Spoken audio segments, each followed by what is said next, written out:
Inside the grand palace of the Egmont Empire, our beautiful heroine stood silently by the window. Adele's long dark hair fell like a curtain behind her, and her gaze carried a strangely calm mystery. For someone about to walk away from an emperor, a title, and an entire empire, she was surprisingly unbothered, almost like she was checking the weather, not ending a marriage. Then came slamming footsteps. A handsome blonde man burst through the door, the emperor himself, looking completely frantic, as if she were about to run away with the crown jewels. One could almost feel the panic rolling off him as he demanded to know where she planned to go without informing him. Adele didn't bother answering. Silence, after all, was its statement. Karl wasn't having it. Grabbing her shoulders, he tried to force out the real question, the one that clearly haunted him. Was she going to that man again? Lionel Baldur? Even now, he couldn't grasp what truly mattered. Adele found it almost pathetic that he still clung to the wrong thing. For her, the issue was simple. She couldn't stand being near him anymore. Karl tried to assert himself. The emperor's wife belonged at the emperor's side, according to him. But Adele only laughed, not kindly, reminding him she was no longer the empress, because he had dethroned her. And even if he hadn't, she would have walked away eventually. She'd already decided to abdicate long before this confrontation. And so began the story of how she ended up here. The royal carriage had once carried Princess Adelheid Kotrov, Adele for short, across a rough road under a weak sun. She had been a formidable striker in the Kotrov Empire, the kind of woman who could single-handedly clear a tower. Those towers, mysterious gates crashing from the sky, spilled monsters into the world, and Adele specialized in destroying the core that kept them alive. Former crown princess, elite battle mage, walking weapon. Basically everything except a docile bride. She remembered the day she learned of the proposal from Egmont. Her mother had received the letter and immediately treated it like a blessing from the heavens. But when Adele didn't react positively, the empress looked almost offended. Leaning in with that cold, unmotherly tone, she brought up the wound Adele never stopped carrying. Lucio. Her younger brother's inevitable death was the burden her mother used against her every time she wanted control. If Adele had stayed, she would have become the future empress, but also the reason Lucio would die. And then came the guilt-tripping cherry on top. Adele had to think of her future children, think of their relatives, think of everyone except herself. Her very existence was a danger to the throne. So for the sake of their home and for the brother she could never save, Adele had no choice but to leave. And so the princess sat in the carriage holding a photograph of the man she would soon marry, Emperor Karl Ulrich Egmont. Blonde, handsome, new husband material, and apparently unfaithful. Because in the papers tucked with the photo was another document, one that calmly stated he already had a mistress named Diane Poitiers. Clearly, this is not a delightful start to any marriage journey. After leaving everything behind and crossing the rough sea, Adele arrived in a foreign land with no familiar faces. Her new role, empress of a nation she'd never stepped foot in, felt less like a blessing and more like a polished cage. Meanwhile, Karl studied her portrait from afar. He wondered why she wasn't smiling in it. Most princesses sent cheerful pictures, but Adele's cold gaze looked ready to judge him from another dimension. Even then, he could feel her presence in the picture. Strangely intimidating. It was obvious she wasn't coming to him as his woman, but as an empress fulfilling an obligation.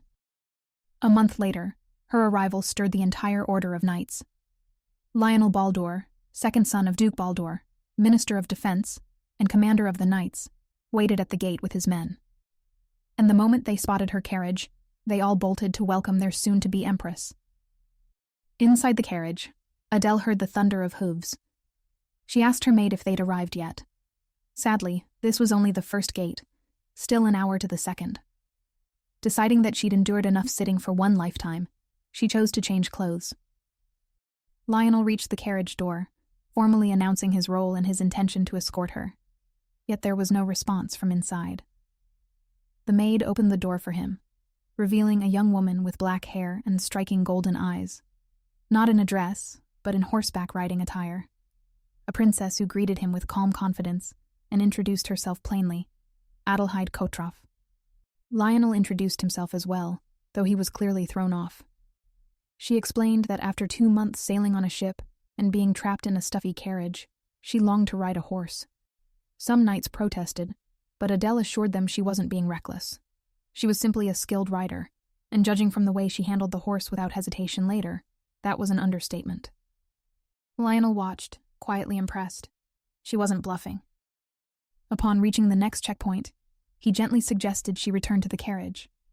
Appearing before the palace on horseback, in travel-stained riding clothes, would be inappropriate. Adele accepted the advice, thanking him for allowing her that brief freedom. Lionel found himself thinking she really was unlike any lady he'd met.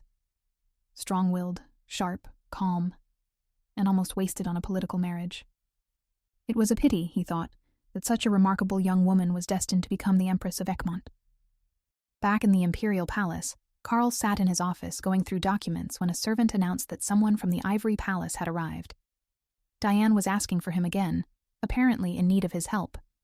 At this point, even the palace staff looked like they expected this sort of thing. Over at the Ivory Palace, Diane sits before a table full of coronation crowns, holding one with a delicate frown. She looked like someone being forced to pick between pastries, except each pastry symbolized political warfare. Before she could decide, an unexpected figure entered. Duchess Elisabetta Ulrich Grande, Karl's half-sister and the only woman in the imperial bloodline. Her name was long, but her patience was famously short, so, for convenience, let's call her Liz. Diane asked what brought the Duchess to the palace so suddenly. Liz didn't bother with pleasantries. Instead, she questioned whether the crown Diane was holding had actually been entrusted to her by the Emperor, or whether Diane was simply helping herself to the imperial treasury. Diane casually explained she was choosing a coronation crown for the future empress. Liz found that laughable, and said as much. A concubine choosing the official crown for the emperor's bride. That was the kind of scandal Kotroff would write furious letters about. Picking up one of the crowns herself, Liz asked what Diane thought of her choice, and pointed out that a crown selected by the emperor's older sister was far more appropriate than one chosen by a mistress. But Diane wasn't intimidated. She laughed softly, then apologized with the kind of apology that wasn't an apology at all, and commented that Liz was the only divorced noblewoman in the empire. Traditionally, women with that status never participated in wedding preparations. The implication hung heavily in the air. Liz's expression shifted from annoyed to deeply offended, but before she could unleash her response, the emperor walked in. Perfect timing, perhaps, but unfortunate for Liz. Diane immediately turned on the fake waterworks. Karl's eyes snapped to his sister as he demanded an explanation. Liz had no interest in defending herself. She simply stated that Karl seemed to have nothing better to do than abandon state affairs and run after his mistress. Explaining anything would be pointless. He wouldn't believe her anyway. Karl then asked Diane why she was crying. With a trembling expression, Diane insisted nothing was Liz's fault. It was her own inadequacy. She said she simply wanted to help prepare for the wedding, but the Duchess disapproved. Liz practically choked at that. Diane once again painted her as the jealous older sister trying to torment an innocent flower. Meanwhile, Liz was expected to stand silently while Karl's mistress used the wedding as her stage. But Karl cut her off. He reminded Liz that their family had no suitable noblewoman to oversee the ceremony, so they should be thankful that Diane volunteered. Especially Liz. Liz caught the implication, because she was divorced, and she didn't appreciate it one bit. Karl warned her that this was his final warning. Respect Diane and do not stir trouble. Realizing she'd lose her temper if she stayed any longer, Liz announced she would leave for her territory immediately after the ceremony. Karl and Diane left the room, leaving Liz alone with her thoughts. She recalled Diane's previous words, that the Emperor was like the sun, blindingly powerful, and those closest to him shined the brightest. Even as his older sister, Diane wondered what right Liz had to upset him. Diane had declared herself the only moon in the Emperor's sky, and unfortunately for Liz, she really acted like it. Liz quietly wondered whether the new Empress would have any idea how to handle a woman like Diane. Meanwhile, in another quiet room, Diane gently stroked Karl's head while he rested on her lap. She admired every detail of him, as if he were a priceless sculpture. In her mind, he was hers alone, someone she would never willingly share with another woman. A tear slipped from her eye and landed on Karl's face, making him sit up in surprise. She told him she was worried the future empress might treat her poorly. Maybe she should leave the palace entirely. Karl soothed her concerns, assuring her that the empress would not harm her. Diane apologized again, saying she felt like she stood in his way. She called him her son, her entire world, and insisted nothing would change that, even if he married another woman. But inside, her thoughts were far darker. She would never let the empress take him away from her, no matter what. Later, as wedding preparations continued, Diane's brother Lennox visited her.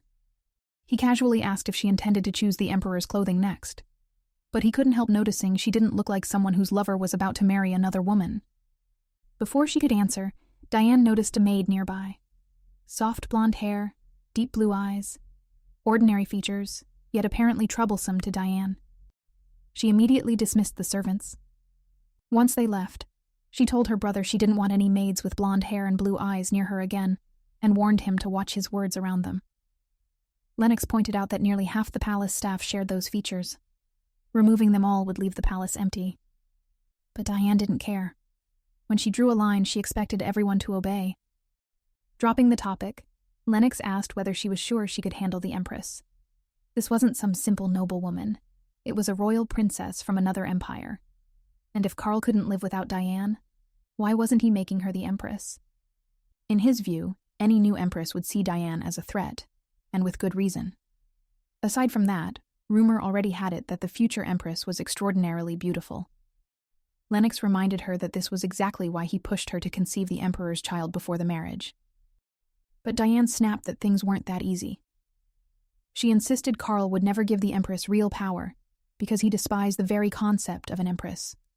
She was certain he loved her, too much to make her his official empress. Lennox told her she clearly knew nothing about men. Love fades.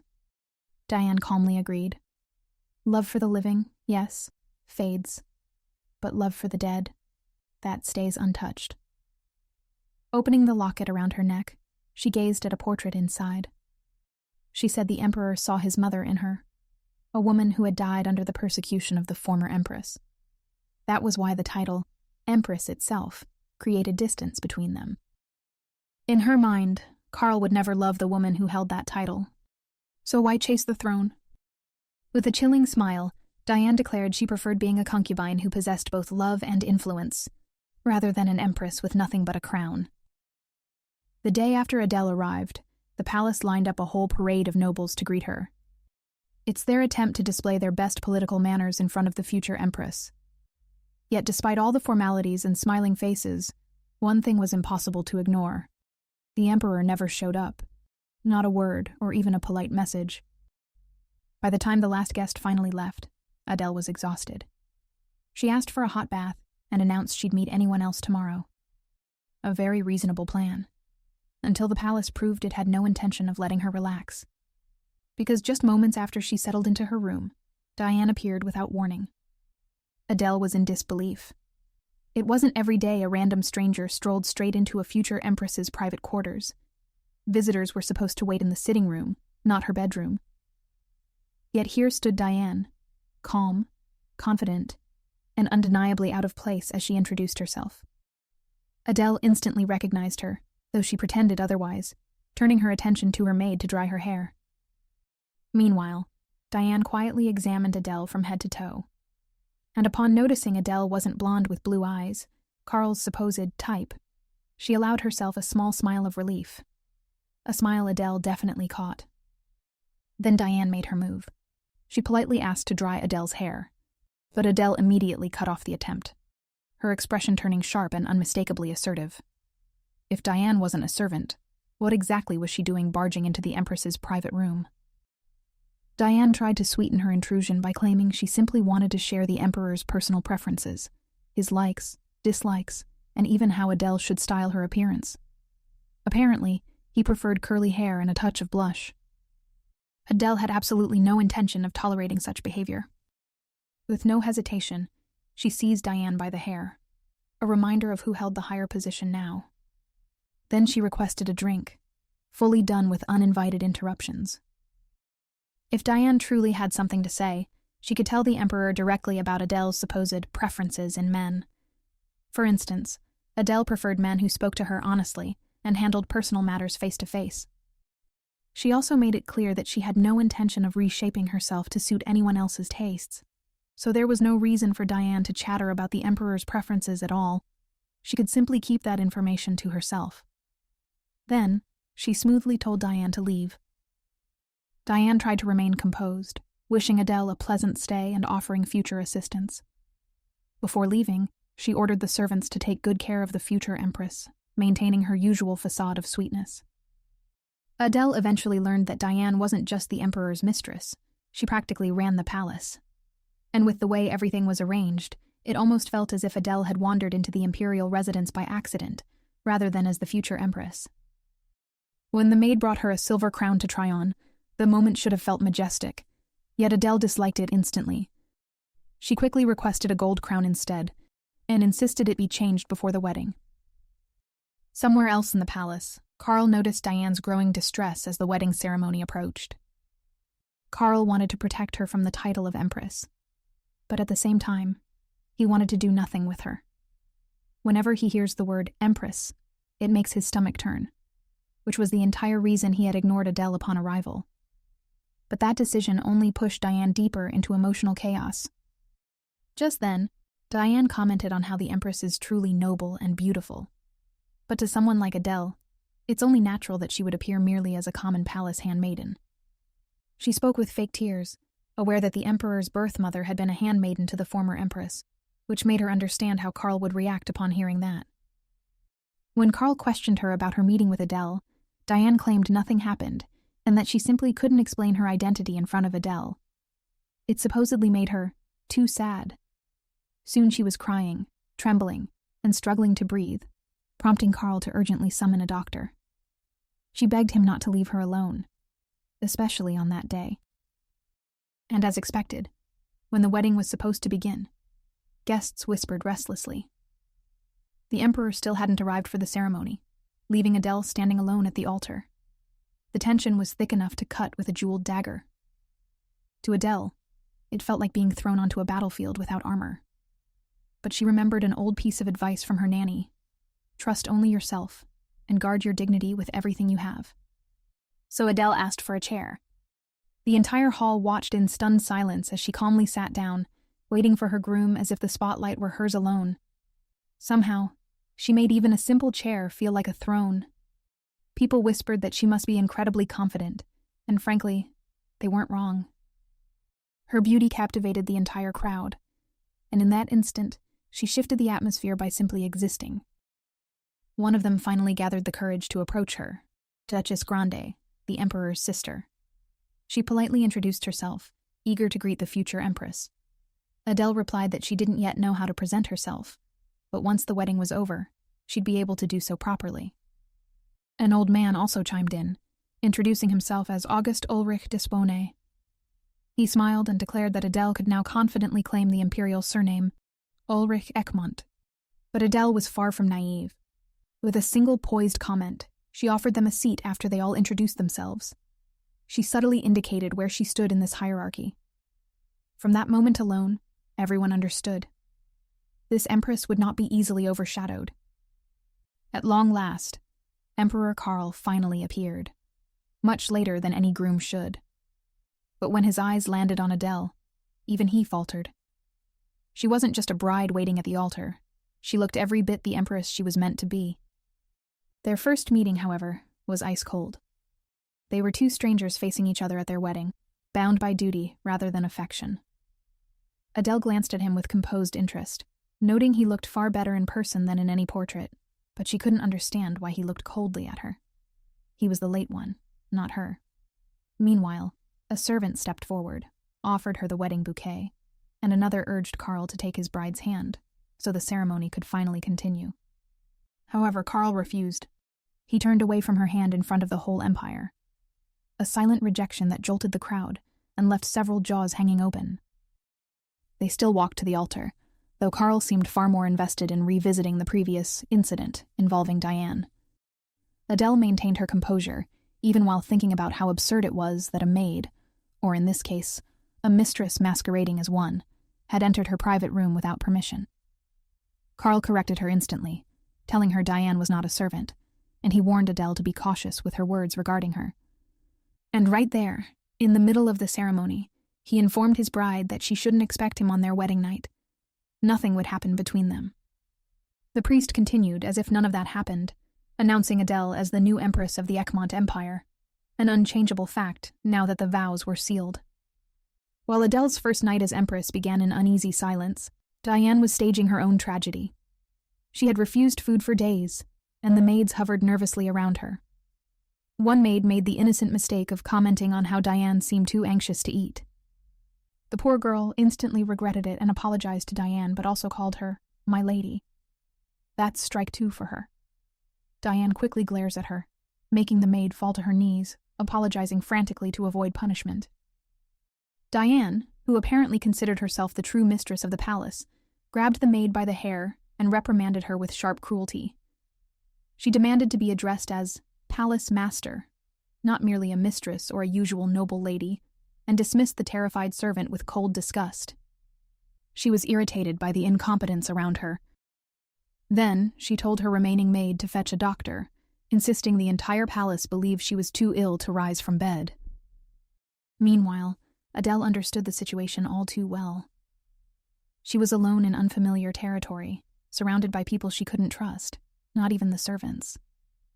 Relations between Egmont and her homeland had been distant for years, separated by a vast sea, giving her almost no information about the palace she now lived in. And Karl's complete disregard for his lateness at the ceremony only made the atmosphere heavier. Scoffing, Adele mutters to herself that there's a limit to how much humiliation she can bear. She's really frustrated, especially after realizing the possibility that her husband most likely stayed by his mistress on the very day of their marriage. News of Diane's declining health reached Karl quickly, and he changed direction immediately, rushing to her side. She lay on the bed, pale and fragile, with her maid explaining she hadn't woken properly and wasn't feeling well. Karl stood over her in his wedding attire, thinking of how much she resembled his mother, a detail Diane was very aware of and often used to her advantage. Everything that had been happening was part of her plan to further ruin the wedding, or his relationship with his empress. Now Diane softened her voice, apologizing tearfully for causing him trouble on his wedding day. She mentioned how she personally selected the wedding dress and crown, but decided not to complain further, so he wouldn't tire of her tears. Despite her emotional display, Karl's eyes remained cold. But Diane needed him to be more pliant. Therefore, she quickly asked how he planned to introduce her to the empress. The nobles would call her nothing more than a mistress. Karl, however, was a man she could manipulate. He had weaknesses that Diane knew how to use. So when he asked if she had a title on her mind, she requested to be introduced as his lover and drew close enough to take his hand, asking him to hold her. As the two lay in her bed, she whispered to herself that if she couldn't be his empress, she would at least make sure that the title lost its significance. After the wedding, society devoured the scandal like hungry wolves. It spread everywhere. The emperor had gone to the ivory palace on his wedding night, leaving the empress alone. Now everyone thought that Adele was no better than a mere concubine. When Adele walked near a group of noble women on one morning, their conversation halted instantly. They greeted her politely with smiles that were far too sweet, but Adele had already heard enough. Her hands tightened into fists, eyes flashing with quiet fury. She had expected whispers, but the harshness of their tones still stung more than she wanted to admit. She had come here alone, not taking a single familiar face with her. Partially because Egmont required it, but mostly because none of her people deserved to be dragged into exile alongside her. Living there, surrounded by strangers and cold whispers, Adele realized one truth very quickly. She was going to have to survive this empire on her terms.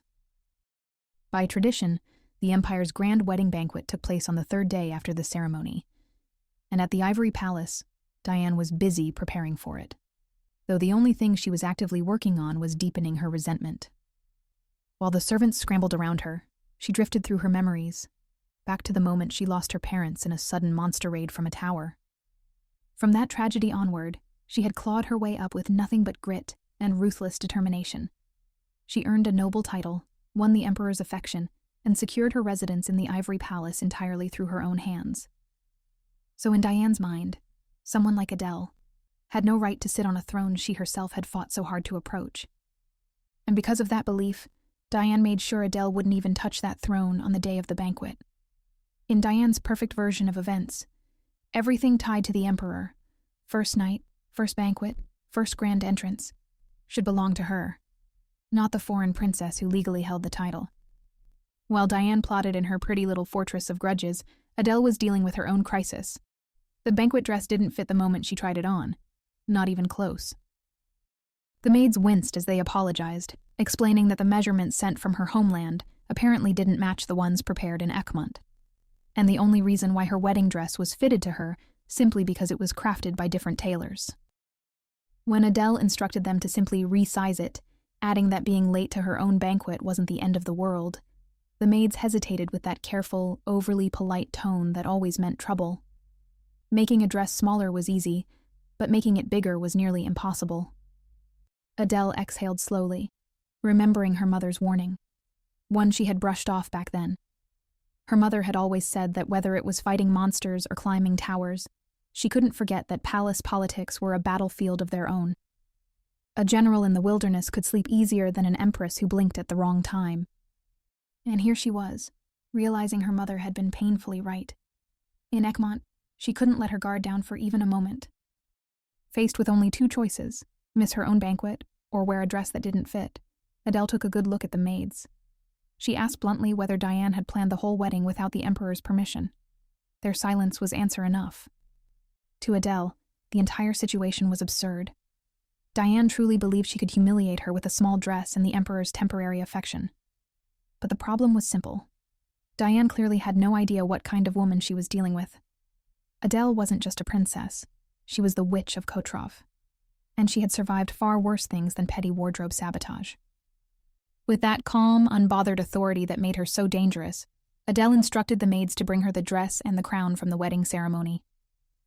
While Adele wrestled with her dress dilemma, the banquet itself was already thriving, and Diane, of course, had planted herself right at the center like she was born for the spotlight. Nobles flocked around her with the enthusiasm of bees to honey, showering her with praise for how magnificently she had arranged everything. Diane accepted the compliments with that polished, sugary smile she always used when she was pretending to be humble. She even tossed in a line about how she couldn't have done it without the Duke's help, which made the old man beam like she had handed him a medal. Other noble ladies circled her next, their eyes glued to her necklace and earrings. They excitedly commented on how her jewelry set was the newest release from the Empire's most renowned atelier. One woman confessed that she went to buy it for herself, only to be told that Diane had already purchased every single piece.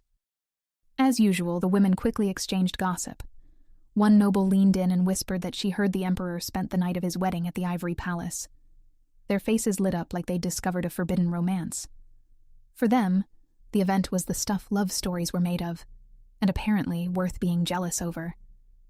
Diane was thrilled deep inside, though she put on a pitying face and said they shouldn't speak of such things because she felt sorry for the Empress.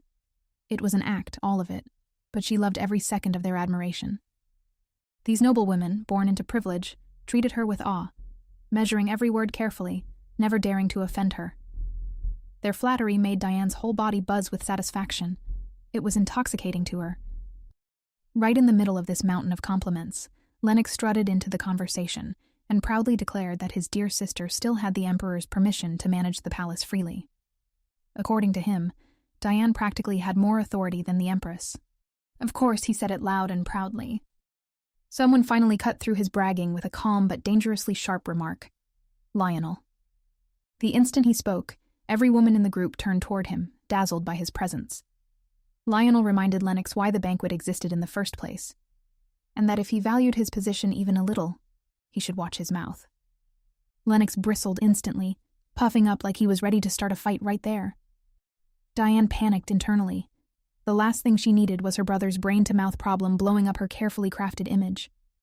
But just as tensions were about to spark, the entire hall shifted.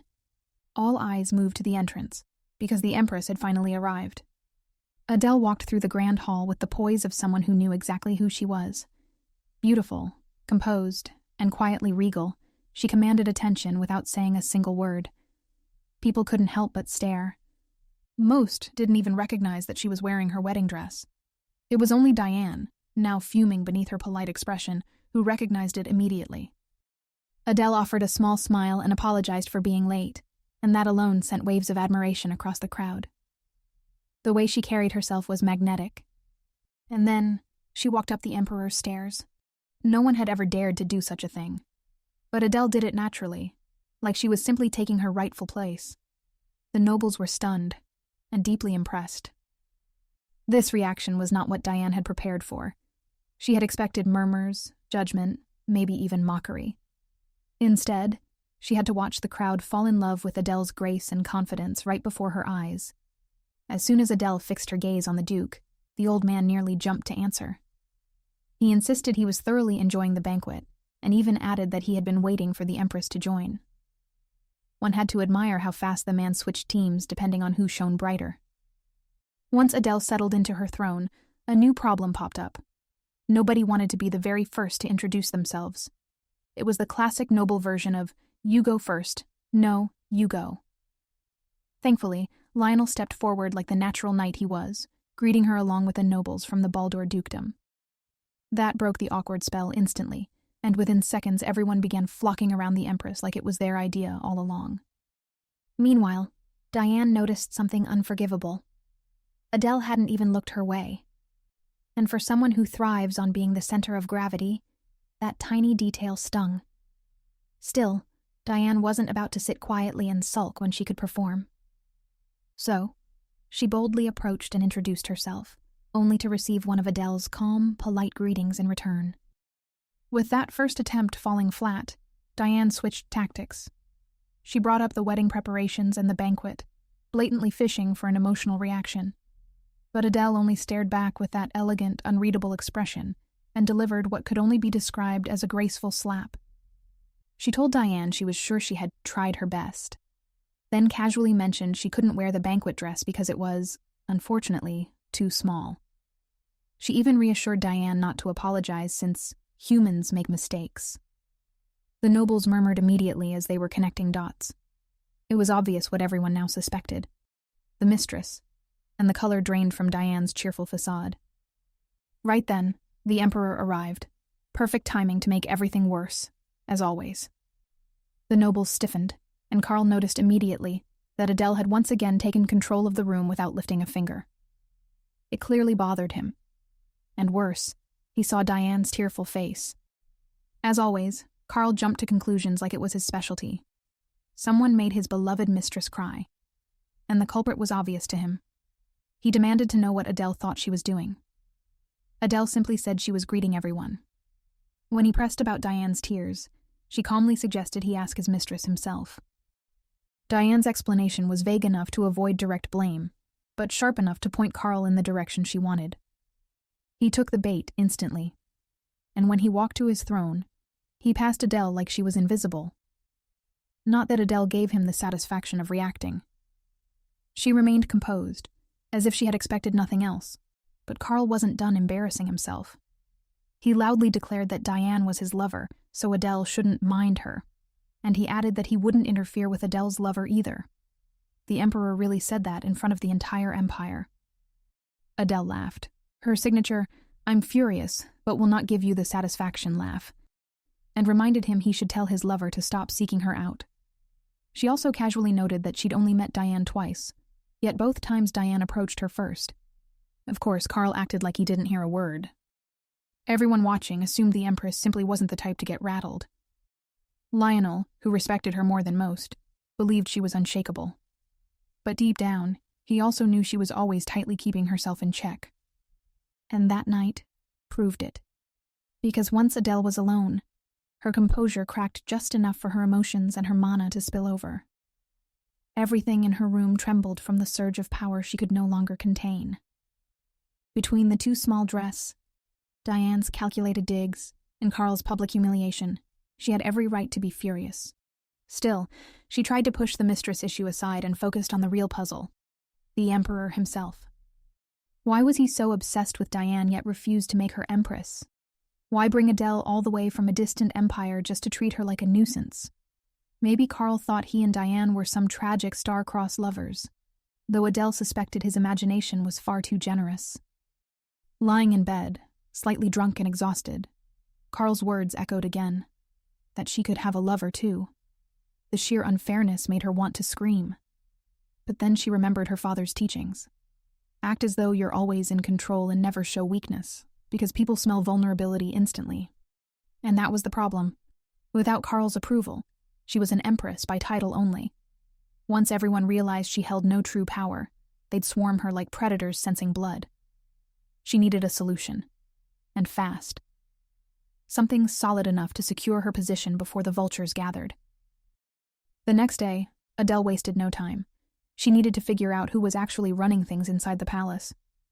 When she asked her maid who handled important affairs, the answer came out a little too quickly. Diane. And before Diane, it had been Countess Hannah Giggs. The maid was sent running with 2 orders. Summon the Countess immediately and bring the latest edition of the Imperial Palace edicts. If the Emperor ignored his own Empress, then Adele would rely on the law instead. Anyway, according to the edicts, she did receive exclusive rights when she became Empress. Adele could practically feel her survival plan tightening like a corset. Necessary, uncomfortable, and absolutely something she couldn't take off. But before she could dive deeper, an unexpected guest arrived. It was Liz, the Duchess. She asked to speak privately, and Adele granted it. Over tea, Liz studied Adele with open curiosity. She noted that Adele was a bit shorter than she had imagined, but there was nothing fragile about her. If anything, Adele had a quiet dominance that made people straighten their backs instinctively.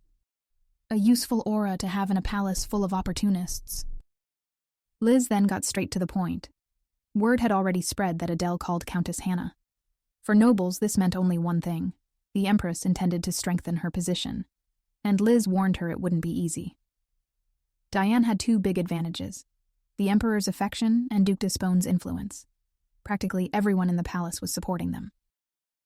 Adele didn't dance around it either. She simply asked what Liz hoped to gain if Adele managed to regain power.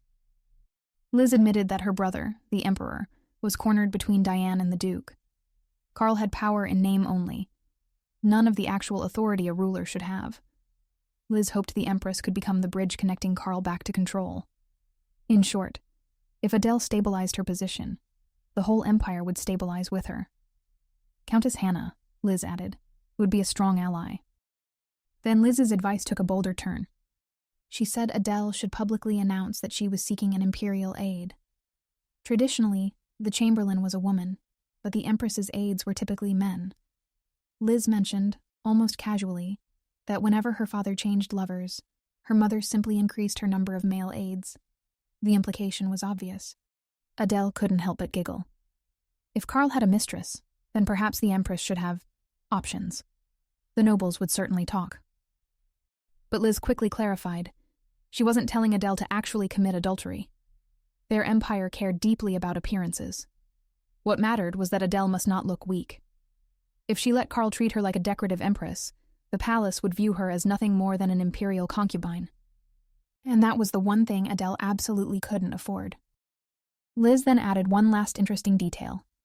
If, by any chance, someone from the Baldur family applied to become her aide, she should accept immediately. The scene shifted to Countess Hannah Giggs, Adele's soon-to-be ally, and her backstory. Hannah had been Chamberlain for years through her connection with the previous Empress. She practically ruled the palace once. But everything shattered when Diane appeared, reminding Hannah painfully of the Emperor's birth mother, the woman who indirectly caused the previous Empress's death. When Karl became infatuated with Diane, the first thing the Mistress did was drive Hannah out of the palace. Now, summoned by the new Empress, Hannah's emotions were overflowing. She cried the moment she stepped inside Adele's chambers. Everything here was exactly as the previous Empress left it, even the sofa, which she herself had chosen. But Hannah also believed that it was time for change, and that Adele deserved a fresh start. The Empress smiled and asked if this meant Hannah accepted her proposal. Hannah didn't hesitate. She pledged her loyalty wholeheartedly. Unfortunately, their progress was immediately interrupted. The new dress Adele ordered had arrived, but the Imperial Ministry of Finance refused to pay for it. The audacity was actually impressive. Her jaw tightened, but Adele hid her anger gracefully. Hannah calmly suggested that Adele pay from her private funds to avoid rumors, and even give the dress shop a generous tip to keep them silent. Adele didn't expect to use her own wealth this early, but clearly everyone in this empire was begging to be taught some manners. She handed Hannah a gold bar, telling her to use whatever was needed, and asked for Hannah's thoughts on how the dress payment incident even happened. Hannah explained that the Empress's palace had no allocated budget at all, because Adele wasn't present during the previous year's budgeting process. A convenient excuse and a very deliberate slight. When Adele asked if the situation was justifiable, Hannah admitted it wasn't.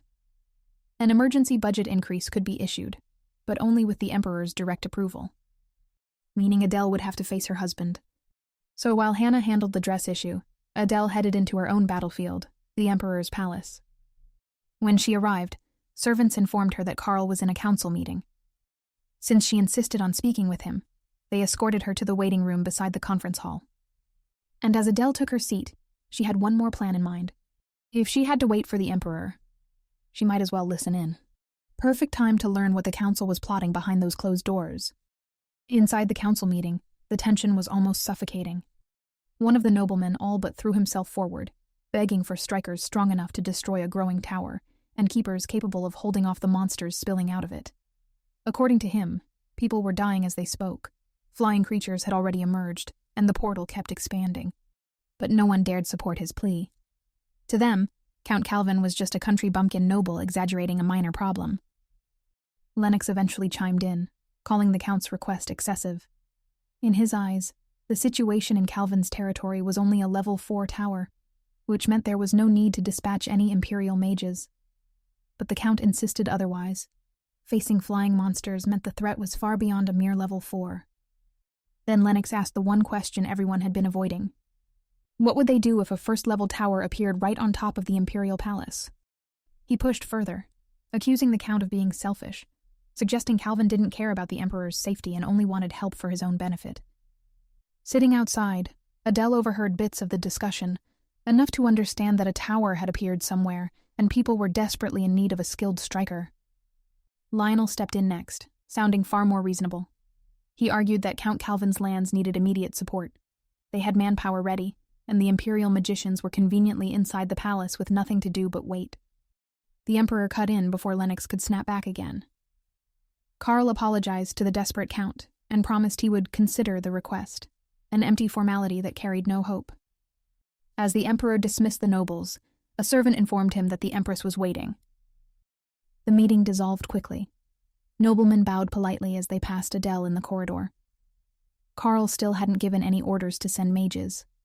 If anything was going to move forward, someone else would need to act, and Adele already knew she'd have to speak with Count Calvin herself.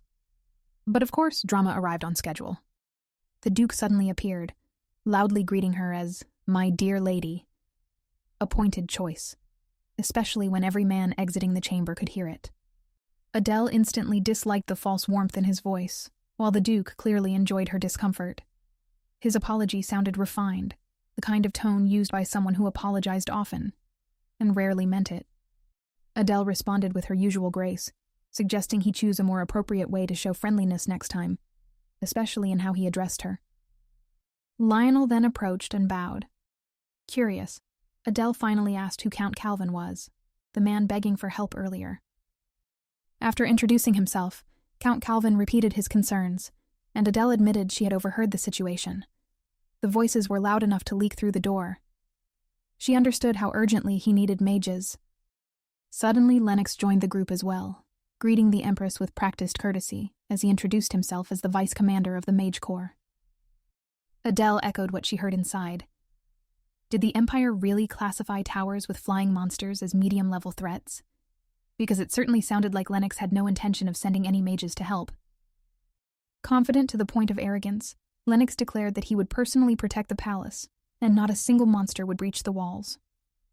In truth, he was bluffing, and simultaneously looking down on Adele, assuming she was pretending to understand matters far beyond her knowledge. Before the conversation could continue, a servant informed Adele that the Emperor was ready to meet her. She bid the nobles goodbye with her usual calm composure. Lionel looked particularly captivated. For some reason, he simply couldn't tear his eyes away from the quiet authority she carried. Inside the room, Karl asked what was so urgent. Adele didn't hesitate, and finally asked the question she'd kept buried since the wedding. For what purpose did he marry her? Karl compared her presence to a feather attached to a quill, implying that her simply existing in the Empire fulfilled her entire purpose. Adele pressed him again. Was she expected to simply sit still and exist under the title of Empress? If so, why go out of his way to humiliate her? Then she touched on the subject Karl least wanted to confront, whether he feared she would harm Diane. When he didn't answer, Adele clarified she intended to fulfill her duties and hoped the Emperor would allow her to do so properly. She requested an aide to assist with palace affairs, and noted that she would normally consult the palace administrator. But Diane currently held the role. She also expressed her wish for Hannah Giggs, the former chamberlain, to return to service. Adele knew the Emperor had expelled Hannah, which was why she consulted him before formally appointing her. Eventually, Karl agreed to all her requests. Afterwards, she addressed the matter everyone else avoided. Her palace budget had not been allocated at all. Before leaving, she reminded him that additional financing was possible. One signature from him could resolve the entire issue. As Adele left, Karl's gaze lingered on her dress. The red gown symbolized the Empress's authority. As a child, he had always reached for the hem of that dress, but the previous Empress never acknowledged him. He grew up clinging to the only person who ever soothed him. The memory tightened in his chest, stirring old resentment and guilt. Forced to confront the truth that the budget was truly missing, so Karl summoned Diane. She arrived quickly. When Karl mentioned the missing budget for the Empress's palace, Diane froze, then swiftly shifted into her specialty: thin-voiced apologies. She tearfully claimed she completely forgot. Karl handed her a handkerchief, asking her to stop crying. She whimpered that the Empress would surely be furious at her now, and asked how she could possibly fix such a terrible situation. Her fragility echoed Karl's mother, and he could not ignore the resemblance. Karl informed her that moving forward, the Empress herself would oversee all authority in matters Diane previously managed. Unsurprisingly, Diane did not take this well. Later, Duke Balder spoke privately with his brother, Lionel. He explained that Duke d'Espone had planned to place a puppet empress on the throne, importing a princess from a distant empire. But he had clearly underestimated Adele. Baldur added that he finally understood why Adele's mother had sent her far away, while the new emperor in her homeland was only 14. If Adele had stayed, her commanding presence would have overshadowed him entirely. Lionel listened, but his mind wasn't lingering on politics. His thoughts drifted elsewhere, to the new empress who, ever since the day he met her, remained impossible to forget. Back at the Empress's palace, Hannah approached Adele, looking both nervous and determined. Adele asked whether she had already paid for the dress the merchants brought earlier. Hannah confirmed she had, but then hesitated before asking if Adele had personally chosen the dress she was currently wearing. Adele explained she hadn't, but her handmaidens had selected it. Hannah gently suggested ordering Adele a new one, not out of vanity, but necessity. The dress looked as though it had been inherited straight from the former empress. If Adele continued wearing it, she would only provoke the emperor. She considered her advice quietly. Hannah had served the former empress, and had been expelled from the palace by the emperor himself. Even if Adele didn't fully understand the reasoning about the dress, it seemed wiser to trust Hannah's instincts. Meanwhile, Diane sat alone in her dimly lit room, tears streaming endlessly down her pale cheeks. The humiliation still burned. How easily the emperor had stripped her of authority and handed everything to Adele. In Diane's mind, Adele was simply the lucky one, gifted everything from birth without ever lifting a finger. That belief festered like a fresh wound. The ivory palace, beloved by the emperor's late mother and generously gifted to Diane, was something she swore she would never surrender. She refused to give up either the emperor or her place. With renewed bitterness, she ordered her maid to bring her the imperial budget papers. Clearly, she intended to ensure Adele never forgot her proper place, a decorative empress, at least in Diane's eyes. Back in the reception room, Count Calvin waited anxiously for his audience. Adele entered with a regal stride, took her seat, and immediately asked when the tower had appeared, how large it was, and how fast the monsters had begun emerging. The Count explained they had no mages in the region. Locals were forced to fight terrifying creatures with their bare hands while waiting for help from the central region. Help that could take days to arrive, even for a second-level portal. In short, bureaucratic delays were condemning ordinary people to die. Her expression darkened. Adele understood this pain too well. Back in her homeland, she had desperately tried to save commoners from similar disasters. But her mother had always told her, one person cannot save everyone. That disagreement had been the first crack in their relationship, the same crack that ultimately cost her the title of crown princess. Still, she listened as Calvin thanked her for her concern. He needed to return home immediately, and she agreed. Adele instructed him to evacuate all civilians to the nearest safe zones. Dungeons and caves were the best defenses against flying monsters.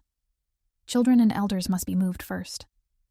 She also urged him to negotiate with neighboring territories for emergency assistance. Then, at her signal, Hannah handed him a heavy bag of gold bars. Adele offered it as payment to secure alliances and aid. With her limited authority, it was the best support she could give.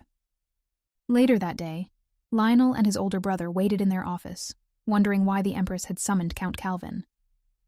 The Duke remarked that he was surprised the Emperor had abandoned the Count, especially given Calvin's long-standing loyalty to the royal family.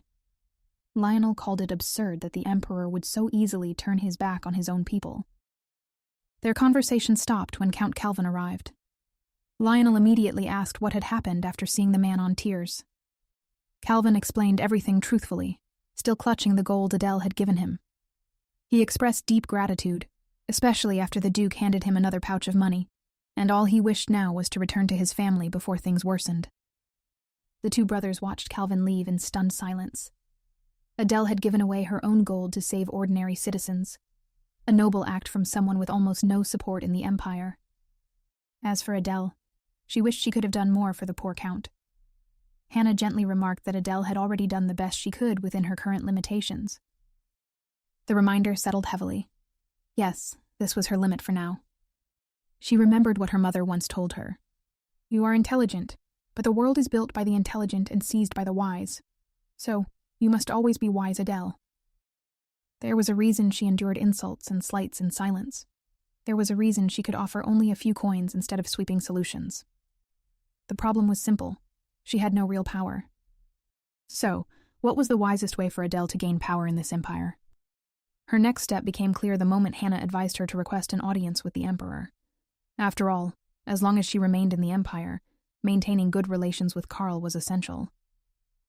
With Hannah's help, Adele prepared herself. They chose her attire carefully, styled her hair, and polished every detail.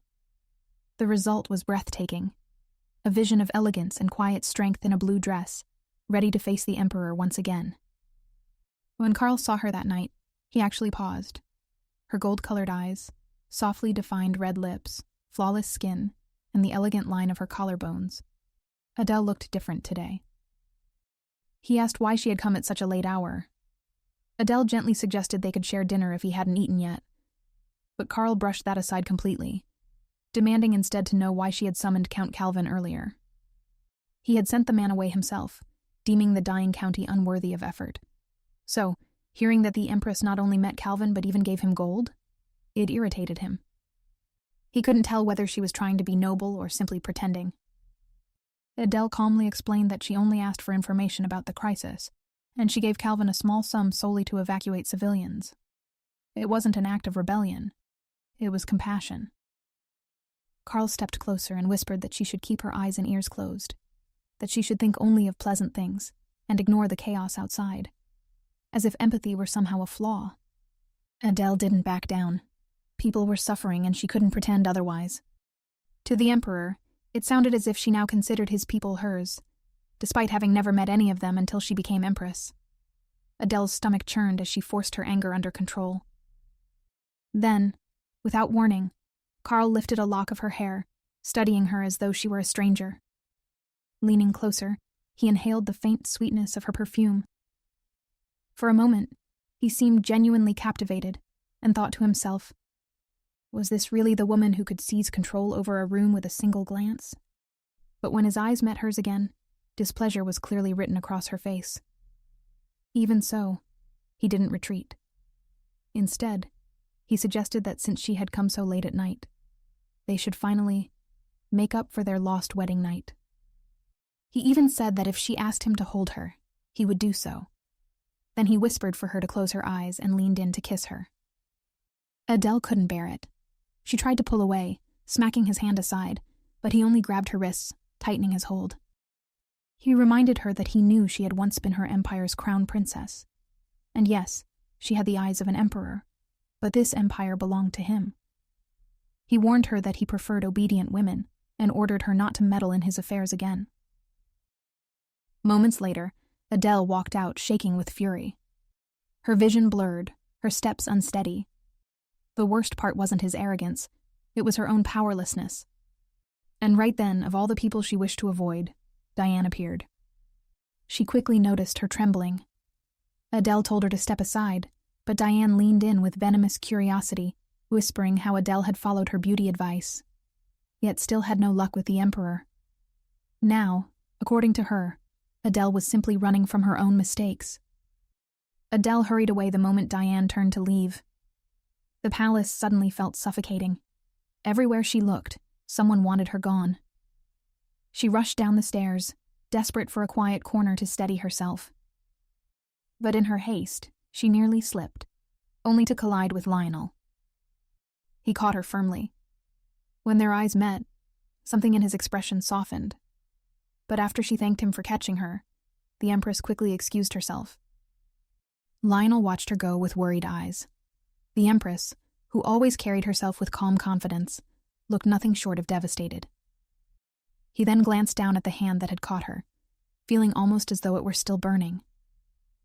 By the time Adele returned to her room, Hannah rushed to her side, instantly sensing something was wrong. But Adele only asked to be left alone. All she wanted was a hot bath and silence. Once alone, she remembered something her nanny once told her. Follow your noble heart and do what you must, regardless of the outcome. That will be your path. The memory grounded her. She needed to grow her influence and power, even if the Emperor stood in her way. With a sigh, she muttered bitterly about her terrible marital luck. The fortune teller had once said she was blessed with good fortune, marital, parental, and child luck. Clearly, that charlatan had fabricated everything. By the next mealtime, Adele ate quietly while Hannah seemed deep in thought, worried that the Empress had been deeply hurt by both the Emperor and Diane, something she had learned from a maid that morning. But out of nowhere, a servant arrived, handing Hannah a document. It was the finally approved additional budget. Hannah presented it to Adele, who immediately asked where it had come from. The servant replied that it was from the Ivory Palace, meaning Diane had personally approved the amount. It was humiliating enough that an empress had to rely on a mere concubine for an emergency budget increase.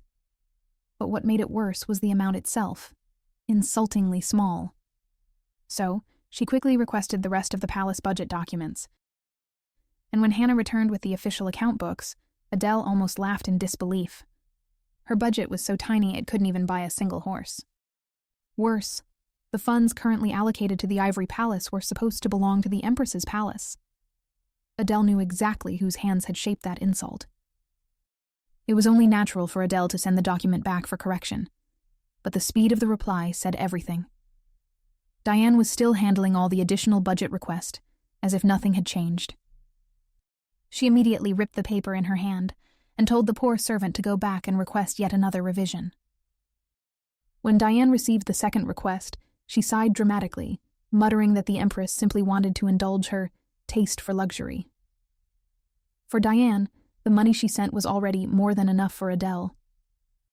Then, with her usual flair for acting, Diane asked her maid to fetch her most modest dress for her audience with the Empress.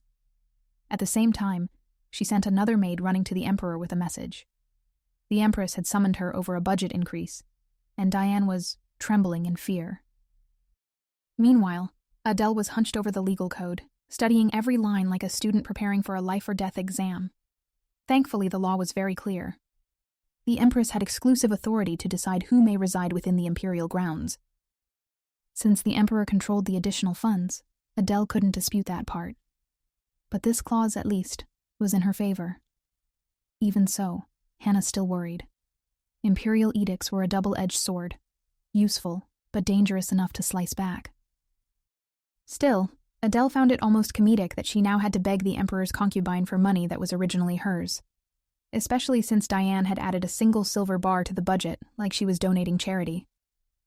That alone made Adele clench her teeth. If anyone had swung the sword first, it was Karl, and Adele had been cut one too many times already. So she asked Hannah how to handle it. Hannah suggested retrieving the related documents and reissuing the order. Adele agreed, then added that she wanted to check Diane's residency permit for living in the Ivory Palace.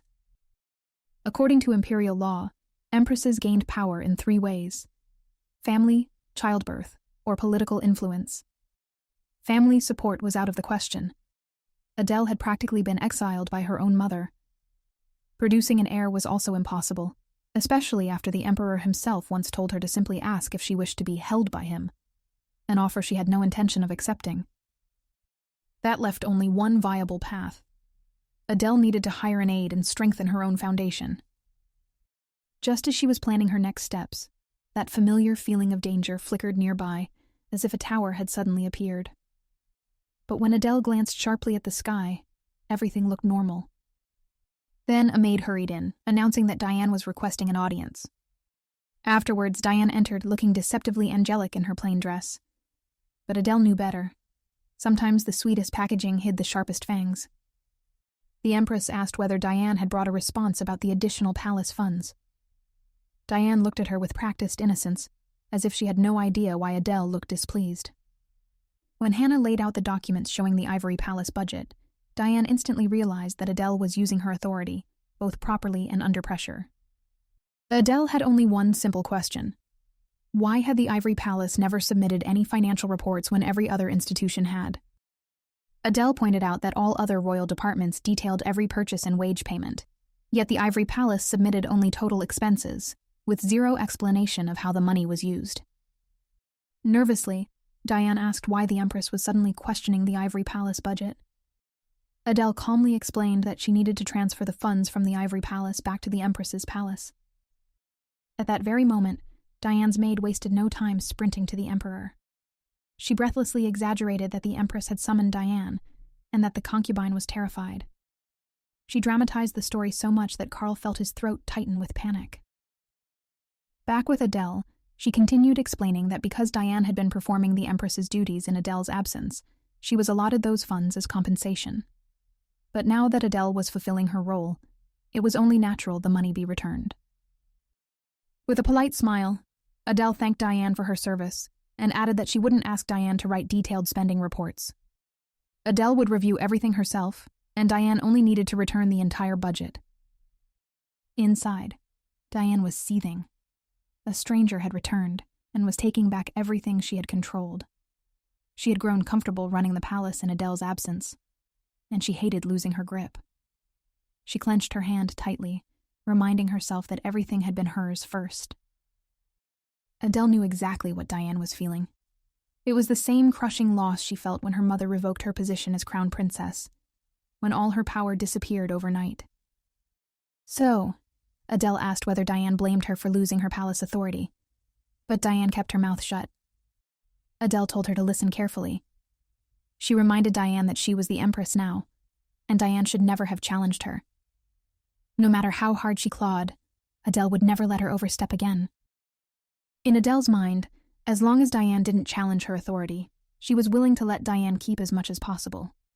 That was the most kindness Adele was prepared to offer. Their tense conversation was abruptly interrupted when the Emperor stormed into the room. Clearly alarmed by the exaggerated report, he looked ready to scold someone. He immediately demanded to know what was happening. That was Diane's cue.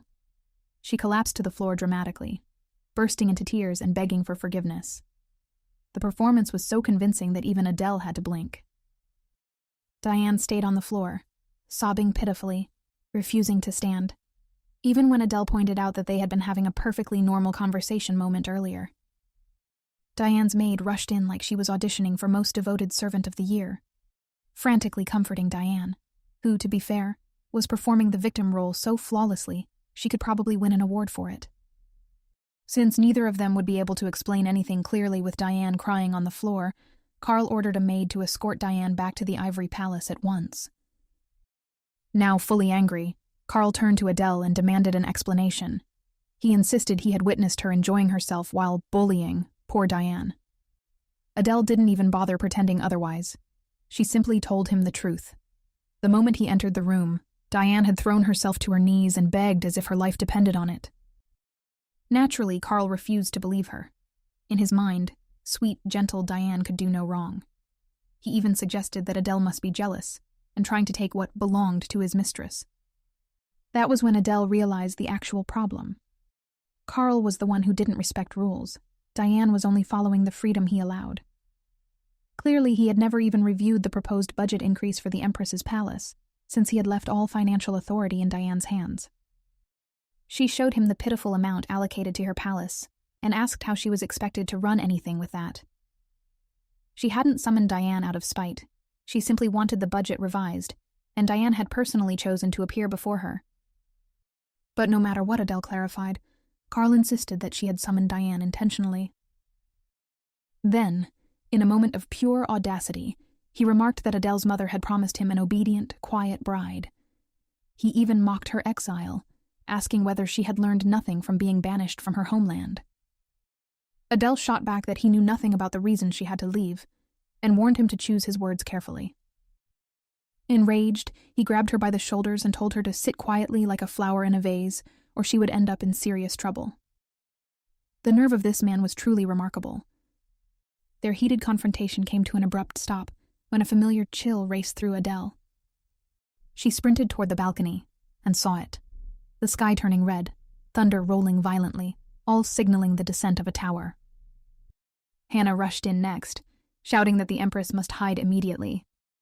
Tower-born monsters were about to breach the palace, but the Empress remained calm despite the chaos, insisting she would stay. Outside, Lionel was already shouting orders, preparing the knights for battle. If the tower touched the ground, monsters would erupt from within. They had to hold the line until the magicians arrived, whenever that might be. Because realistically, the mages often showed up only after half the knights were already gone. In fact, even after a knight was dispatched to the mage corps to request urgent support, Lennox, the vice-captain of the magician order and a high-ranked striker, was not cooperative. When the knight begged him to gather the mages at the rose garden where the tower would land, Lennox shrugged him off, saying he followed only the Emperor's orders, not the Minister of Defense. The knight tried reasoning with him, but Lennox simply warned him not to use that tone.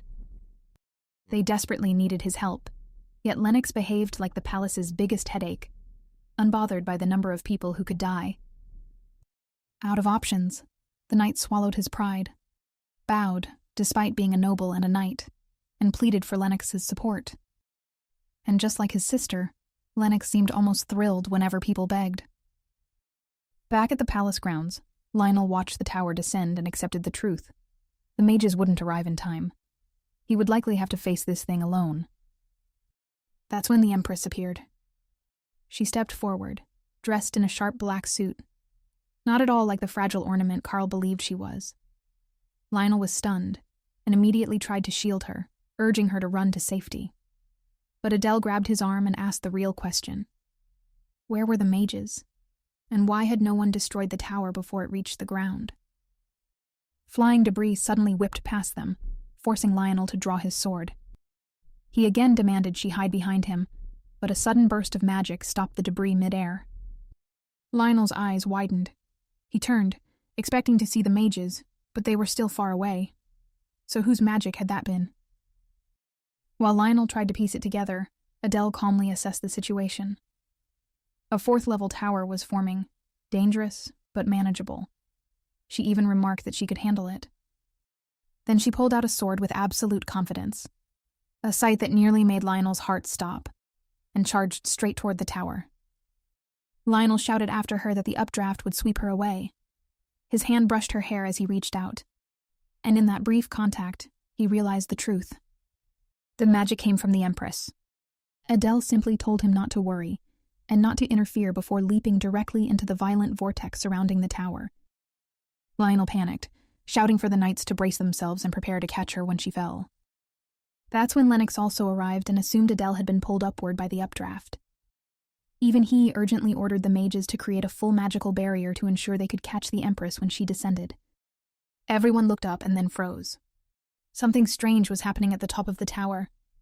A deafening crack split the sky open as the entire tower suddenly erupted in blazing fire. As he watched the scene, Lionel finally understood why the Empress had been so confident earlier. Her fitted training attire, the sword mounted on her back, and the powerful magic that had pushed him away when he tried to stop her. And now he knew why. She was a mage, and a powerful one. As if confirming his realization, Adele emerged from the scattering remnants of the tower, freely descending through the sky looking completely unharmed. For Adele, the view from above after destroying a tower was something she found genuinely beautiful. Even back in her homeland, no matter how often she was scolded for this reckless hobby, she had never once intended to stop. In her eyes, this was her purpose. Once the tower had exploded into pieces, it was time for her to come down, quite literally. Lionel waited below, staring up like a man watching a falling star, holding out both arms as if ready to catch her. It was a commendable effort, but Adele didn't need it, because she could land flawlessly without anyone's help. When she touched down, she immediately asked if Lionel had intended to catch her in his arms if she fell. And once he admitted yes, she calmly warned him that a knight needed his arms to wield his sword. If she had crashed into him, he could have been severely injured. In her thoughts, many had criticized her for destroying towers in the past, but no one had ever run to her with open arms afterward. That made Lionel's gesture strangely touching. So, Adele smiled at him, genuinely, and thanked him not only for his effort today, but also for helping her yesterday on the staircase. For a moment, Lionel wondered how someone who looked so gloomy the day before could now smile with such warmth. As Adele walked past, she glanced at Lennox with a sweet smile and told him he could put away his sword now, since it was no longer needed. Of course, Lennox silently cursed to himself. The realization that Adele was not just a mage but a powerful one clearly bruised his ego. Anyway, Adele looked perfectly fine, at least on the surface. Even when she reached her room and Hannah rushed to her in a panic, she kept herself composed. But a few seconds later, her strength finally gave out. She collapsed onto the floor, and Hannah's terrified scream echoed through the hallway. Moments later, the entire empire buzzed as if someone had set the gossip market on fire. Everyone was raving about how the Empress had literally flown into the sky and obliterated a tower on her own, and how she somehow looked even stronger than Lennox. Lionel, meanwhile, was unusually quiet. His mind kept circling back to that striking image of her descending in that suit, fierce and breathtaking. The scene replayed in his head like something he didn't dare to forget. On the other hand, Lennox was furious and panicking. He stormed into the Duke's office and practically shouted that the Empress was an actual mage, and a powerful striker at that, who had destroyed a tower single-handedly. The Duke merely smirked, clearly cooking up some scheme, while Lennox sulked in the corner, annoyed that Adele had stolen the spotlight he wanted for himself. Still fuming, Lennox barged in next to Diane's room without knocking. He demanded to know why she wasn't pregnant yet. She scolded him, reminding him that she couldn't just decide to conceive on command. That was when he bluntly revealed the truth that Adele was a powerful striker mage. Diane immediately understood that it must have been Adele who removed the tower, making her wince in frustration. She had been hoping the new Empress would be an ineffective little doll, easy to dismiss. But now, a mage of all things. Lennox added that the Duke backing them both seemed far too impressed with Adele for comfort. For the first time, he was genuinely anxious that the old man might decide they were no longer useful. But Diane tried to calm him. She reminded him that if the Duke could replace Lennox easily, he wouldn't have recruited him in the first place. And besides, there was nothing to fear, even if the Empress was a mage, because Lennox was still the strongest striker in the Empire. She advised him to compose himself and focus on managing the mage corps while she continued tending to the Emperor. In her mind, they had endured too much to reach this point. A small complication like this wasn't enough to shake their position in the palace. As for destroying the tower on her own, Adele later dismissed the feat as nothing more than reckless bravado.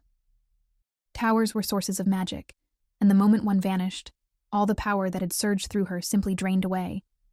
With that magic abruptly torn from her body, she was left completely exhausted, and now lying on her bed.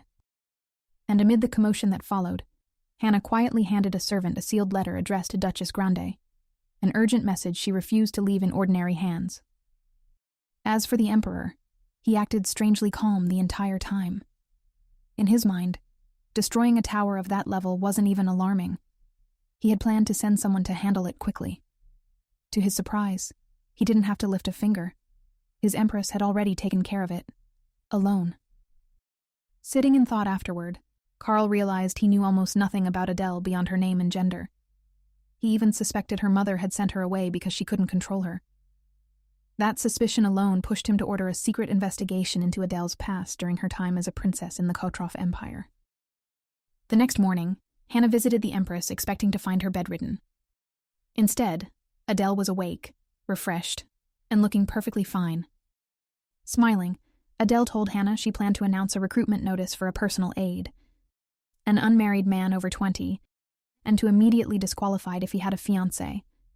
Adele would conduct the interviews and select him personally. The announcement spread through high society like wildfire, and even the Baldur Duchy wasn't exempt. When Duke Baldur wondered aloud whether the Empress was strengthening her influence or preparing for rebellion, Lionel gave no clear answer. He was still processing everything in his head. But one thing was obvious.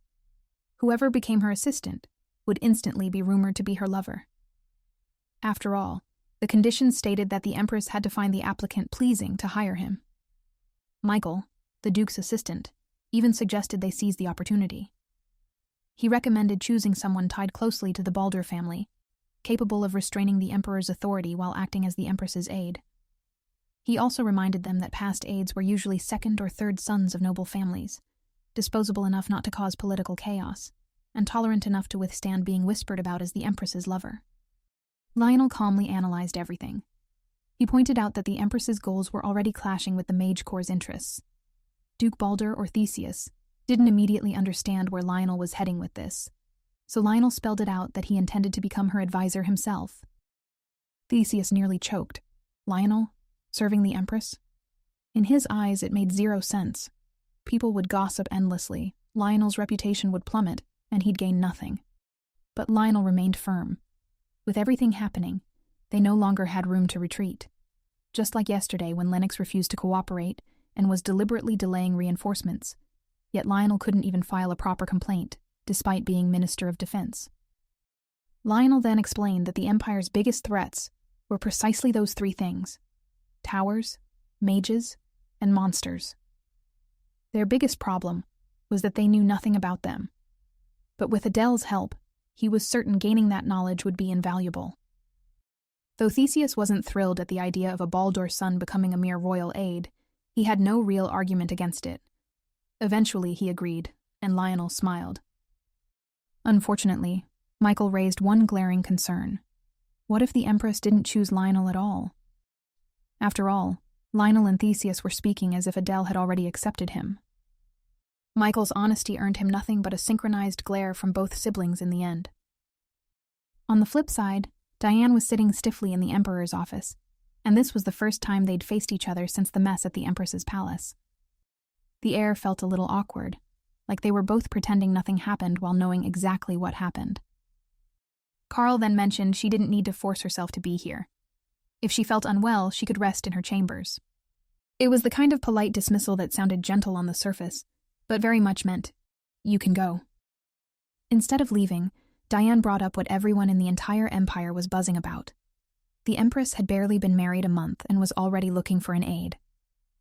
Diane wondered if this would cause trouble for him. On the outside, she looked genuinely concerned. Inside, she was hoping he'd throw the Empress under the carriage a little. Karl, however, wasn't bothered at all. He told her not to worry, and the moment she heard that, Diane's eyes misted up. She turned away dramatically, annoyed by his response. But the Emperor immediately followed it up by telling Diane that he didn't want to hear any more complaints about the Empress's request for a budget increase. That hit her like a slap. Diane always felt like Karl was her heaven one moment, and her personal hell the next. And right now, he was switching between both faster than she could blink. Once she left, Karl told his aide to give him the update on the Empress's aide recruitment. Since the announcement only went out that morning, he didn't expect much yet. But the aide reported that 16 people had already applied. Sons of major families were apparently swarming the opportunity like bees chasing anything sweet. Surely some of them didn't even know what the job was. They just heard Empress's aide and sprinted. Karl's real concern, though, was the Duchy of Baldur. He specifically asked if anyone from that family had shown interest. So far, none. Still, just to be safe, he told his aide to keep a close watch and inform him the second anything changed. Karl assumed that neither Duke Baldur nor his younger brother would apply in person, but he was sure they would send someone connected to them. Meanwhile, over at the Empress's palace, Hannah was taking the aide selection process way more seriously than anyone else in the Empire. She had just finished studying a full report on the Empire's political figures, and Adele couldn't help but praise how sharp she was. It made sense why the former Empress had treasured her so much. Still, after looking over everything, Adele came to the same conclusion every sane person would. The safest choice was someone from the Baldur family. And then the first interview began. The door opened, and the first young man practically floated inside like he was meeting a goddess. He immediately called Adele an angel, piling on sweet compliments so thick I wanted to hand him a towel. Adele just stared at him, remembering how in her homeland she was known as the Witch of Kotrov. An angel? Sure, maybe for someone who didn't know her. The second candidate wasn't any better. He nervously confessed he'd forgotten everything he prepared, acting like he'd walked into a dream. To Adele, it felt more like a nightmare, and she was wide awake for this one. After that, the parade of chaos continued. Each applicant tried to show off some ridiculous skill that had nothing to do with actual work. Adele was mentally tapping out. So eventually, she begged them to stop before she genuinely lost it. She collapsed onto the sofa, completely drained. Not a single candidate understood her purpose. None of them came to work. They came chasing a fantasy. But she knew she didn't have the luxury to quit halfway. So when Hannah offered to send everyone home, Adele refused. She wanted this interview to end today, so she insisted the rest be sent in quickly so she could finish and finally rest. The interviews dragged on, each one more hopeless than the last, until the next person walked through the door, Lionel Baldur. The moment he appeared, the other applicants instantly froze. Then, whispering broke out immediately. They wondered if Lionel even knew the rumor floating around that whoever became the aide would naturally become the Empress's lover. Of course, that was the real reason they'd all shown up. None of them cared about paperwork or responsibilities. They just wanted a shortcut to romance. And now that Lionel, handsome, competent, and basically unbeatable, walked in, they all knew the game was over. Back at Adele's side of the room, she couldn't figure out why the last few candidates suddenly lost all their confidence. Their energy totally died off. But even without that, none of them fit what she needed, and she felt she'd wasted an entire day. Just when she thought she could finally breathe and declare the interviews done, Hannah stepped forward and announced, "One more candidate has arrived to nominate himself." A few minutes later, Lionel walked into the office, and the whole energy in the room shifted. Adele's sharp, steady gaze landed on him, and he could instantly tell she wasn't doing this for fun or attention. Once he sat down across from her, he went straight to the point. He asked if she needed supporters, people loyal to her, and whether that was the real reason she'd opened the aide position. He wasn't wrong, because he knew she was alone in the palace with no one she could fully trust. And without holding back, he said that no matter who else applied, none of them would ever be a better option than him. It was bold, but honestly, the confidence fit him. Adele then asked how she was supposed to address him, as a knight or a minister, and Lionel simply told her she could call him however she wanted. But Adele wanted to make sure he was serious. If he wanted, he could have easily sent someone from his house to take this position, someone who would assist him behind the scenes. Instead, he came personally. Lionel didn't dance around the truth. He admitted openly that what he really wanted was the information Adele held about the towers. To him, that information was worth more than the status he'd lose by becoming her aide. That actually made sense, and Adele could see he wasn't lying. Satisfied, she smiled a little and addressed him by name. Before revealing what she was truly planning, she wasn't just looking for someone to help her with paperwork. She was preparing to build an entirely separate alliance in the palace, something strong enough to counter the existing power groups. And for that to work, he would have to pretend to be her lover. They would need to look close, speak casually, and act familiar enough that no one questioned their bond. She checked if he understood exactly what he was signing up for. Lionel accepted everything without flinching. He didn't care about rumors or whatever assumptions people might make. None of that mattered to him. And in that moment, Adele realized that she had finally found the perfect aide. That same day, news traveled fast. The moment the palace confirmed that Lionel Baldur himself had applied to be the Empress's aide, it reached the Emperor in less than a heartbeat. The Emperor's expression alone was enough to make the entire staff rethink their career choices.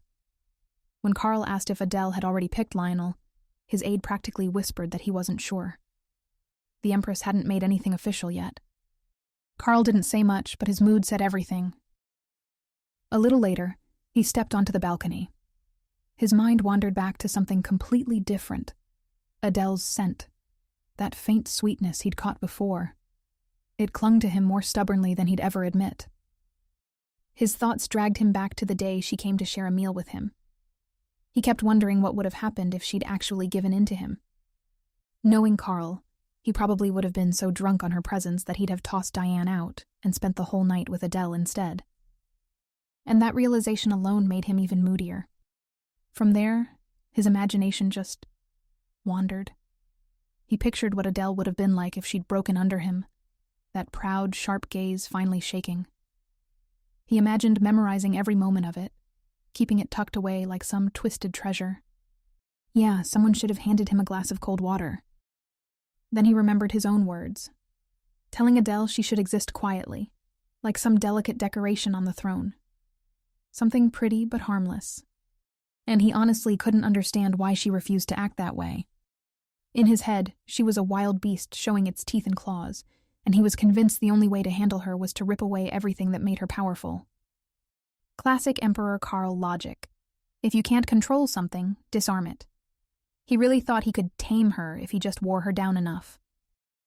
Meanwhile, the woman he was trying to strategize over was taking a bath.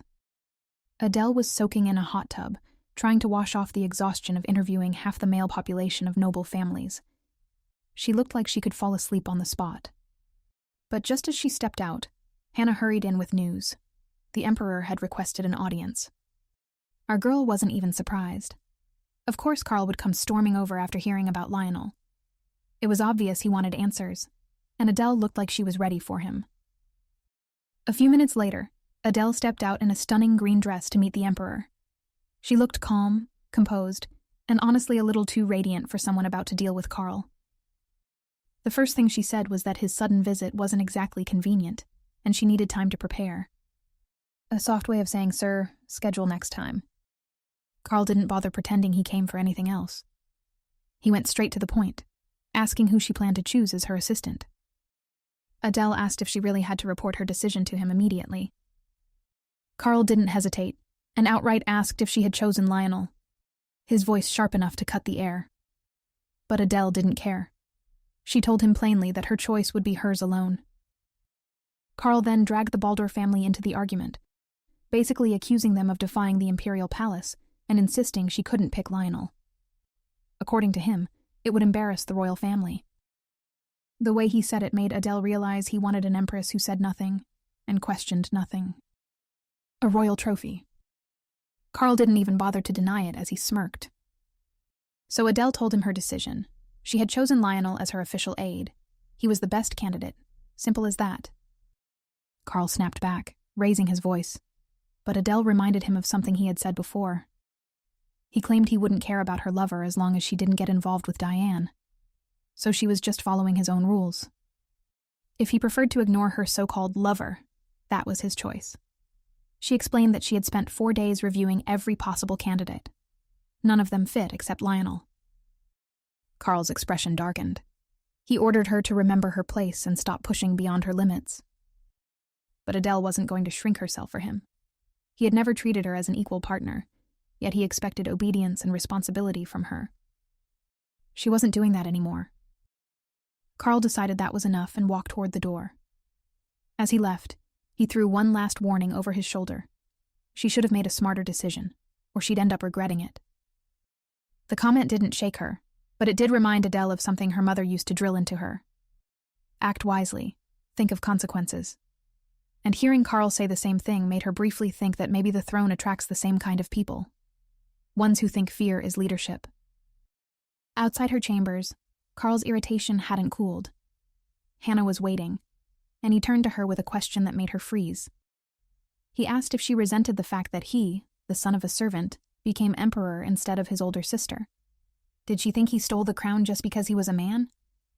Hannah panicked internally but said no. Karl then ordered her to relay a message to the Empress. If Adele wanted to survive in his palace, she needed to learn how to please him. Only then could she protect a position that could be taken away any time. Back inside, Adele was still seated when Hannah entered.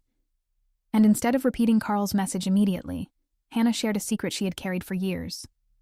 Before, she served as chamberlain under the former empress and worked as a nanny to the Duchess Grande. But she had also secretly taken care of another child, one whose existence had been hidden carefully. That child was the current emperor. Hannah explained that deep inside, Karl was still that frightened, lonely boy who grew up craving affection but never learned how to accept it. That unresolved hurt twisted him over time until he only knew how to protect himself by shutting everyone out.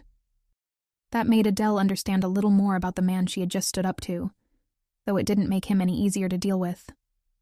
That same night, Karl went to see Diane. She brightened the moment he walked in, mostly because he'd barely visited her lately. But even at a glance, she could tell something was wrong. Diane tried to figure out what had set him off. She wondered aloud if the Empress and her new aide had finally pushed him too far, calling it bold of Adele to choose an attendant without his approval, especially when everyone believed Karl was always sharp and in control. Karl didn't explain. Instead, he leaned in closer, and when he got near her, he didn't catch that familiar sweet scent that always drifted from Adele and quietly lingered in his thoughts. Trying to steady himself, Karl repeated the same line he had used on Adele, that he wanted Diane to live like a feather on a quill or a flower set prettily in a vase. But unlike Adele, who pushed back, Diane lit up. She touched his face gently, thrilled, and said that was exactly the life she wanted. If she could stay by his side, she'd be happy. To her, Karl was everything. And honestly, this was the response Karl always expected from an empress, but only Diane ever gave it. Hearing her words, Karl relaxed for a moment and brushed his fingers along her lips. Diane, never missing a chance, playfully bit his thumb, expecting him to melt into her arms like he always did. She imagined his violet eyes softening with desire, just like every other time. But instead, Karl pulled away. Diane froze as he turned his back and walked out without a single word. She wasn't used to that. Karl had never rejected her affection before, not once, and she had no idea why. While Karl was storming out of Diane's rooms in confusion, Hannah remained with Adele, quietly peeling back the past piece by piece. She explained that when the former empress discovered her own handmaiden had given birth to the former emperor's child, she was devastated. And things only got worse when her husband openly acknowledged the child and declared him his heir.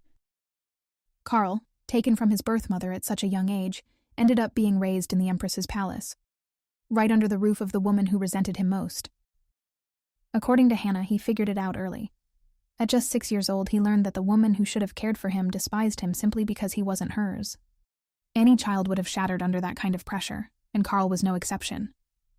Then came the final blow. When he was finally allowed to see his real mother after a year, she was already sick and slipping toward death. He got her back, only to lose her again almost immediately. Listening to all this, Adele quietly pieced the story together, and suddenly it became clear why Karl reacted so violently to her. He wasn't just irritated by an empress. He hated everything the title represented. To him, empress belonged to the woman who had crushed him as a child. But even with this understanding, Adele couldn't excuse what he had done, not after everything he had forced her to endure. Knowing someone's pain didn't magically erase the harm they inflicted. Hannah continued, saying his attitude toward Adele wasn't some carefully planned attack. It was more like a reflex, an instinctive reaction shaped by trauma rather than logic. Adele didn't soften, but she coldly stated that she never intended to please him in everything anyway. She remembered vividly how Diane had barged into her life on day one, acting as if she owned everything, telling her how to behave with the emperor, as though Adele lacked a mind of her own. But Adele wasn't raised to bend so easily. She treasured her principles, her honor, her pride. She would rather push back than be shaped into someone else's idea of a quiet, obedient empress. Anyone who watched her for more than a minute could see that clearly. Realizing this, Hannah bowed her head. She apologized, admitting she should have remembered how proud Adele had always been. Telling her how to act was foolish, and she regretted it immediately. Soon after, Karl showed up at Adele's chambers again. Hannah tried to tell him that Adele had only just fallen asleep, but he clearly didn't care. The man acted like the word privacy didn't exist. Barely an hour had passed since he stormed out earlier, yet here he was, barging back. When he stepped inside, he found Adele sitting upright on the bed.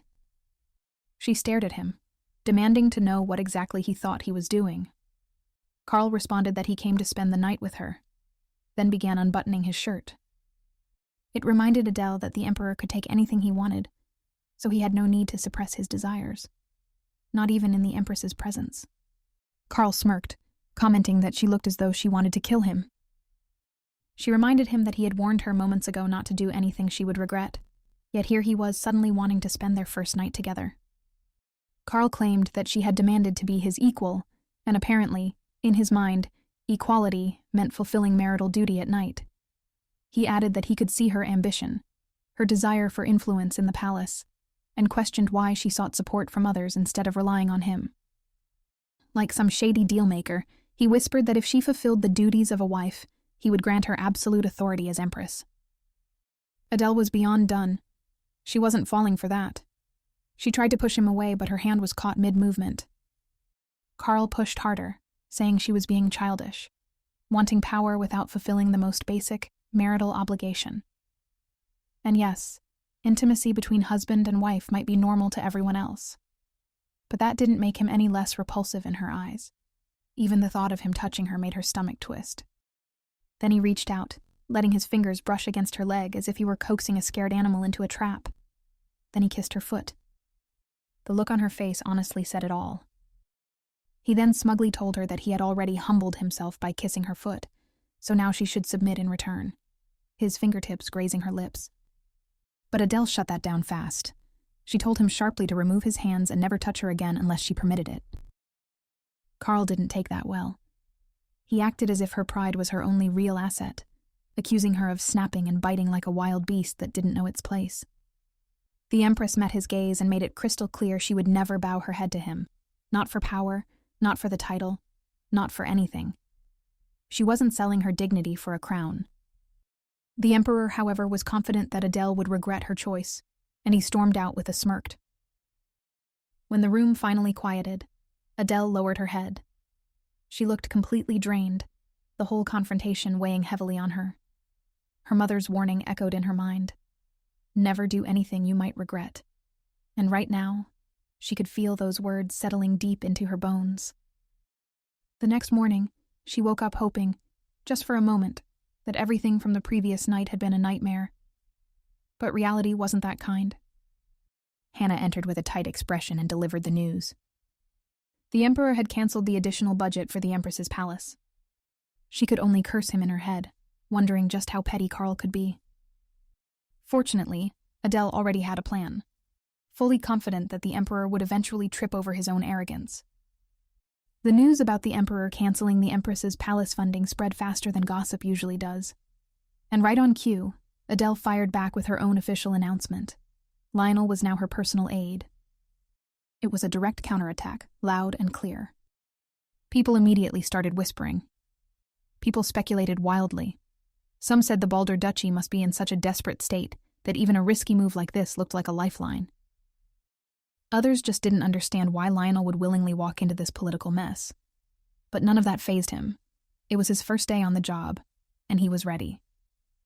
As for our heroine, she was in her room, waiting calmly like she'd planned this whole morning to be aesthetically pleasing. Autumn always put Adele in a mood for long, meaningful talks, and today was no different. She lounged across the sofa like a woman who ran the place, which she technically did, and somehow the regal tyrant look suited her. Even while relaxing, she didn't miss a thing the maids were doing. That's just the kind of woman she was. After Hannah dismissed the maids, Adele casually asked if any of them had been slipping off to the Ivory Palace lately to report back to Diane. Hannah said none of them had gone for the past week. That alone was suspicious. But what really stood out was that no one had mentioned anything about last night's chaos. Not one whisper. Their quiet conversation ended when Lionel arrived. Adele greeted him with a soft smile, the kind that makes a man forget how to breathe, and said she had truly been excited to see him. Lionel instantly blushed a little, his gaze refusing to leave her, even as she ordered tea with full awareness that this moment would be fueling new palace rumors all day. Once the maids stepped out, the air between them softened.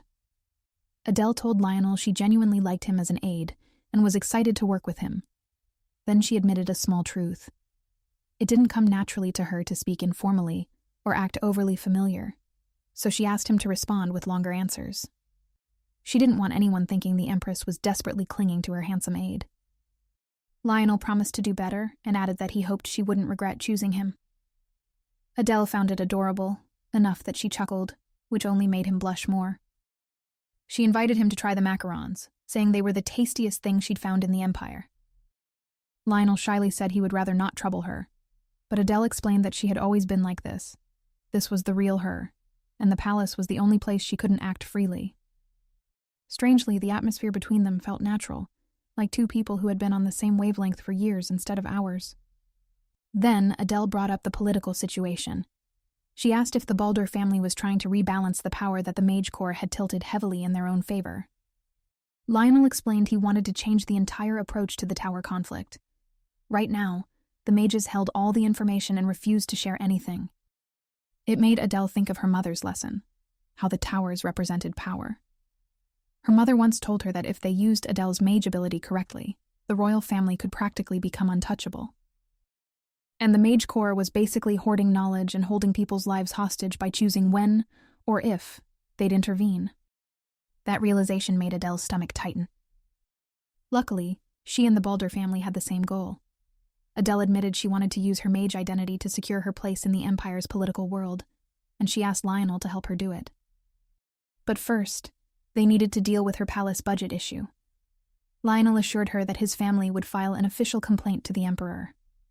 That instantly lifted Adele's mood. It was the best news she'd heard in days, but she also confessed she wanted the Emperor to taste the same humiliation he'd pushed on her.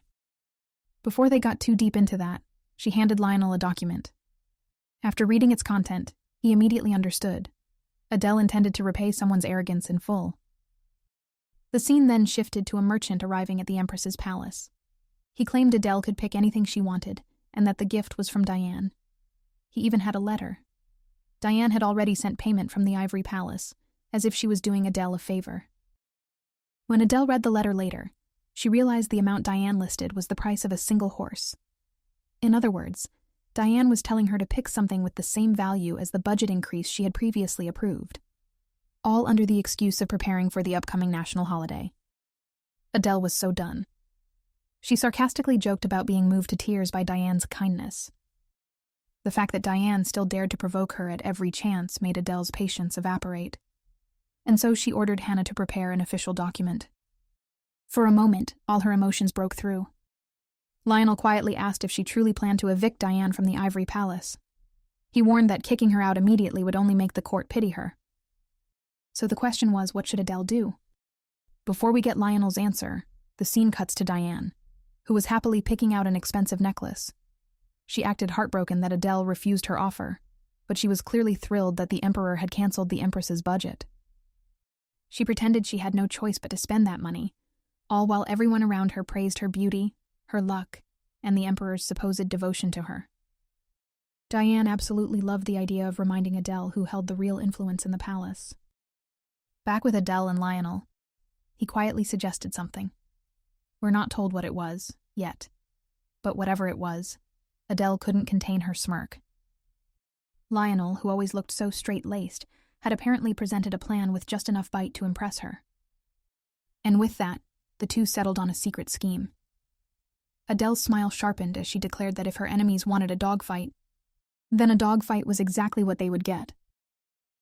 Back to the most stressed mistress of the year, Diane was spiraling again. Just a moment earlier, she'd been enjoying life, picking out jewelry, soaking in compliments, and acting like she ran the empire. Everything was perfect, until her brain reminded her of last night. Karl had come to her room, then left, and then came back again. And instead of touching her, he went straight to sleep. For Diane, that was the real red flag. She didn't know what to do with that kind of silence. Her mind immediately went dark, and before she could talk herself out of it, she ordered her most loyal maid to drag in someone from the Empress's palace. Nobody else was to know. Diane wanted answers quietly and fast. And once she had the snitch in front of her, Diane snapped. She grabbed the maid by the shoulders like she was squeezing truth out of a lemon and demanded to know if the Emperor had been at the Empress's residence. Not a hint, but she wanted full details. The maid finally cracked and confirmed it. Yes, Karl went to see Adele. Not once, but twice. The maid explained how the first visit happened right after Adele's bath. Karl left frustrated, and before he ever stepped into Diane's room that night, he went back to Adele again. That was the part that gutted Diane. In her mind, she was the only one who ever saw Karl's intense, hungry stare, the purple eyes, the rough breathing. That side of him was supposed to be hers alone. The idea that he ran to Adele with that same look felt like betrayal on a level she couldn't swallow. Tears started pouring before she could stop them. Trying to pull herself together, she forced herself to the mirror. She reminded herself, over and over, that she had to stay beautiful, that her appearance was her strongest weapon. But the reflection staring back wasn't the one she remembered. There were faint lines around her eyes. Her skin didn't glow the way Karl liked, and even she could see she looked tired. And now she regretted calling in merchants instead of her usual skincare expert. Then she panicked even more, checking her own body for weight changes or signs of pregnancy. Nothing. And that nothing tore her apart. She knew that neither she nor Karl was infertile, yet each month without a child felt like the universe was mocking her. It was like her entire future collapsed in one moment. Her hopes, her leverage, her illusions of security. Meanwhile, Adele was already informed that one of her maids had been summoned to the Ivory Palace. None of it surprised her. This was the kind of petty move she expected from that side. Hannah cautiously asked if they should replace the maid, but Adele refused. Changing one servant didn't guarantee loyalty. At least with the current staff, she knew where each person stood. She stamped her seal on a freshly prepared document and let out a long, tired sigh. This was officially her first real command as Empress, and even she couldn't believe this was how her reign was beginning. Over in the council hall, the mood was already tense. Reports came in that Count Calvin's entire territory had evacuated to neighboring Count Barthold's lands. Barthold and Viscount Orleans were apparently holding the line together, trying to keep monsters from slipping into either region. They also confirmed the worst part. A level 3 tower had appeared, and level 3 flying gargoyles were sighted. Anyone in the Empire knew that was no joke. Lennox, of course, couldn't help himself. He made a snide comment, asking if witnesses maybe got confused and mistook Gagnères for gargoyles, because according to him, true gargoyles were nearly unbeatable, and regular knights wouldn't survive 10 seconds without mages. One of the knights in the room immediately bristled. He fired back that if Lennox was so doubtful, maybe he should have gone there himself instead of mocking the people actually risking their lives. Lennox was itching to argue, but the Duke shut him down with a sharp reminder of where he was. Lennox apologized instantly, the kind of instant apology that says, "I want to fight you, but I also want to keep my job." Karl's eyes slid over to Lionel. As defense minister, Lionel's opinion mattered. Though judging by Karl's expression, he wished it didn't. The Emperor already disliked Lionel, but today, something about the man irritated him even more. Before answering the question, Lionel shot one back at the Mage Corps. He reminded everyone of the day a tower descended near the palace. The knights stood ready. They waited for the Mage Corps to arrive. The tower got closer and closer. And instead of mages, someone unexpected showed up. The Empress. She rode the updraft straight into danger and destroyed the tower by herself before it even touched the ground. Lionel noted how impressive she had been, and Lennox, who couldn't leave it alone, muttered about how Lionel seemed oddly familiar with the details, hinting that maybe Adele was fond of him too. It was petty but predictable. Lionel didn't even blink at the jab. He continued, explaining that it was Adele who warned Count Calvin to evacuate when she identified the flying monsters as proof of a level 3 tower. She even sent him emergency funds, an actual gold bar, so he could move people safely. Then he went right back to his real point. Where was the Mage Corps during all of this? Did they plan to help, or were they simply incapable? Both Lennox and the Duke looked frustrated, but neither dared to answer. Lionel wrapped it up cleanly. That was his response as defense minister, and they needed to send mages immediately because people were in danger. Karl stared at Lionel with a cold silence that lasted a little too long.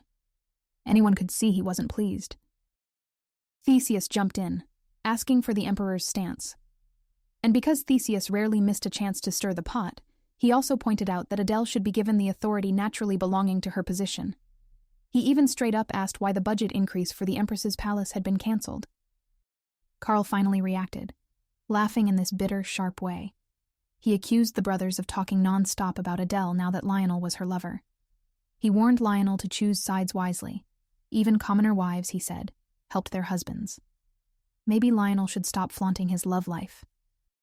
Lionel stayed calm, but Theseus stepped in to defend him, pointing out how bold the Emperor's accusation was. But before the argument got any louder, the Emperor's aide rushed in. He announced that Adele had issued an order. Karl looked at the document, and even he couldn't believe what he was holding. But the seal was real, and there was no denying it. Adele had formally ordered Diane to leave the Ivory Palace. Lennox practically exploded in disbelief. He argued that Karl had allowed Diane to live there. But the aide clarified the law. The Empress held the authority to decide who stayed in the palace. Adele did acknowledge Diane's service and agreed to grant her special permission to remain, but only as a guest. And guests paid for their own expenses. In other words, Diane could stay, but she had to pay rent. Rent that cost more than her entire family could realistically afford. Karl didn't say a single word. He stood up immediately, clearly preparing to storm out and deal with Adele himself. Around the room, nobles whispered to each other. Many agreed with Adele. Diane wasn't royalty, yet she walked around like she was the owner of the entire palace. Getting charged rent suddenly seemed fair. Lennox heard the whispers and looked like he was about to level the whole room if he didn't leave, so he walked out before something exploded, literally or socially. Theseus leaned in and quietly asked Lionel if this whole Diane situation had been his idea. Lionel smirked and confirmed it. His big brother really did know him well. Theseus felt a headache forming, but he couldn't scold him. Before he could say anything else, Lionel's tone shifted. He told Theseus he had something important to share. When Karl stormed toward the Empress Palace looking like a walking thundercloud, Adele appeared right in front of him before he could even look for her. She was wearing a long black cloak, the kind of outfit that basically screams, "I'm leaving, don't follow me." Naturally, Karl asked where she was going dressed like that, but Adele didn't bother entertaining him. She just stepped past the question and asked why he had shown up at her palace in the first place. Karl didn't waste time either. He demanded she withdraw her order about Diane. Adele smiled at him like she'd been waiting for that line all day. Instead of answering, she threw him a deal. If he withdrew the command canceling her palace budget increase, then she would also take back her order. She clarified that she didn't evict Diane. Adele was basically saying, "Your little favorite can stay, but she's paying rent," in his face. Karl didn't even try to hide his irritation. He said he wasn't here to bargain and demanded she retract her order immediately, his voice rising as if volume would magically make her obedient. Adele didn't budge. She told him he needed to address something first, specifically the merchant incident in her palace earlier. To her, it was a direct insult. Some merchant from the Ivory Palace had approached her with an item of her choice, worth the same price as a single horse. It was ridiculous, and of course she rejected it. She made it clear, if anyone drew their sword against her, she would draw her own. It was the Egmont Empire's proverb, and ironically, she was the only one following it right now. When Adele tried to walk past him, Karl grabbed her shoulder, demanding to know where she was going. Adele didn't hesitate, and simply said she was traveling incognito, which was perfectly allowed under imperial law. In fact, she quoted the exact clause that gave the Empress the right to leave without the Emperor's approval, and the right to keep her destination secret. She didn't have many advantages in this empire, but at least the law was still on her side. For now, that was one of her weapons. Calmly, she told him she wanted to see how the common people lived. One trip wouldn't teach her everything, but it was better than knowing nothing at all. Then she walked away without even glancing back. Karl stood there simmering, and for a brief, dangerously unhinged moment, he wished he could drag her back, hold her down, breathe her in, and trap her before she slipped even further from his grasp.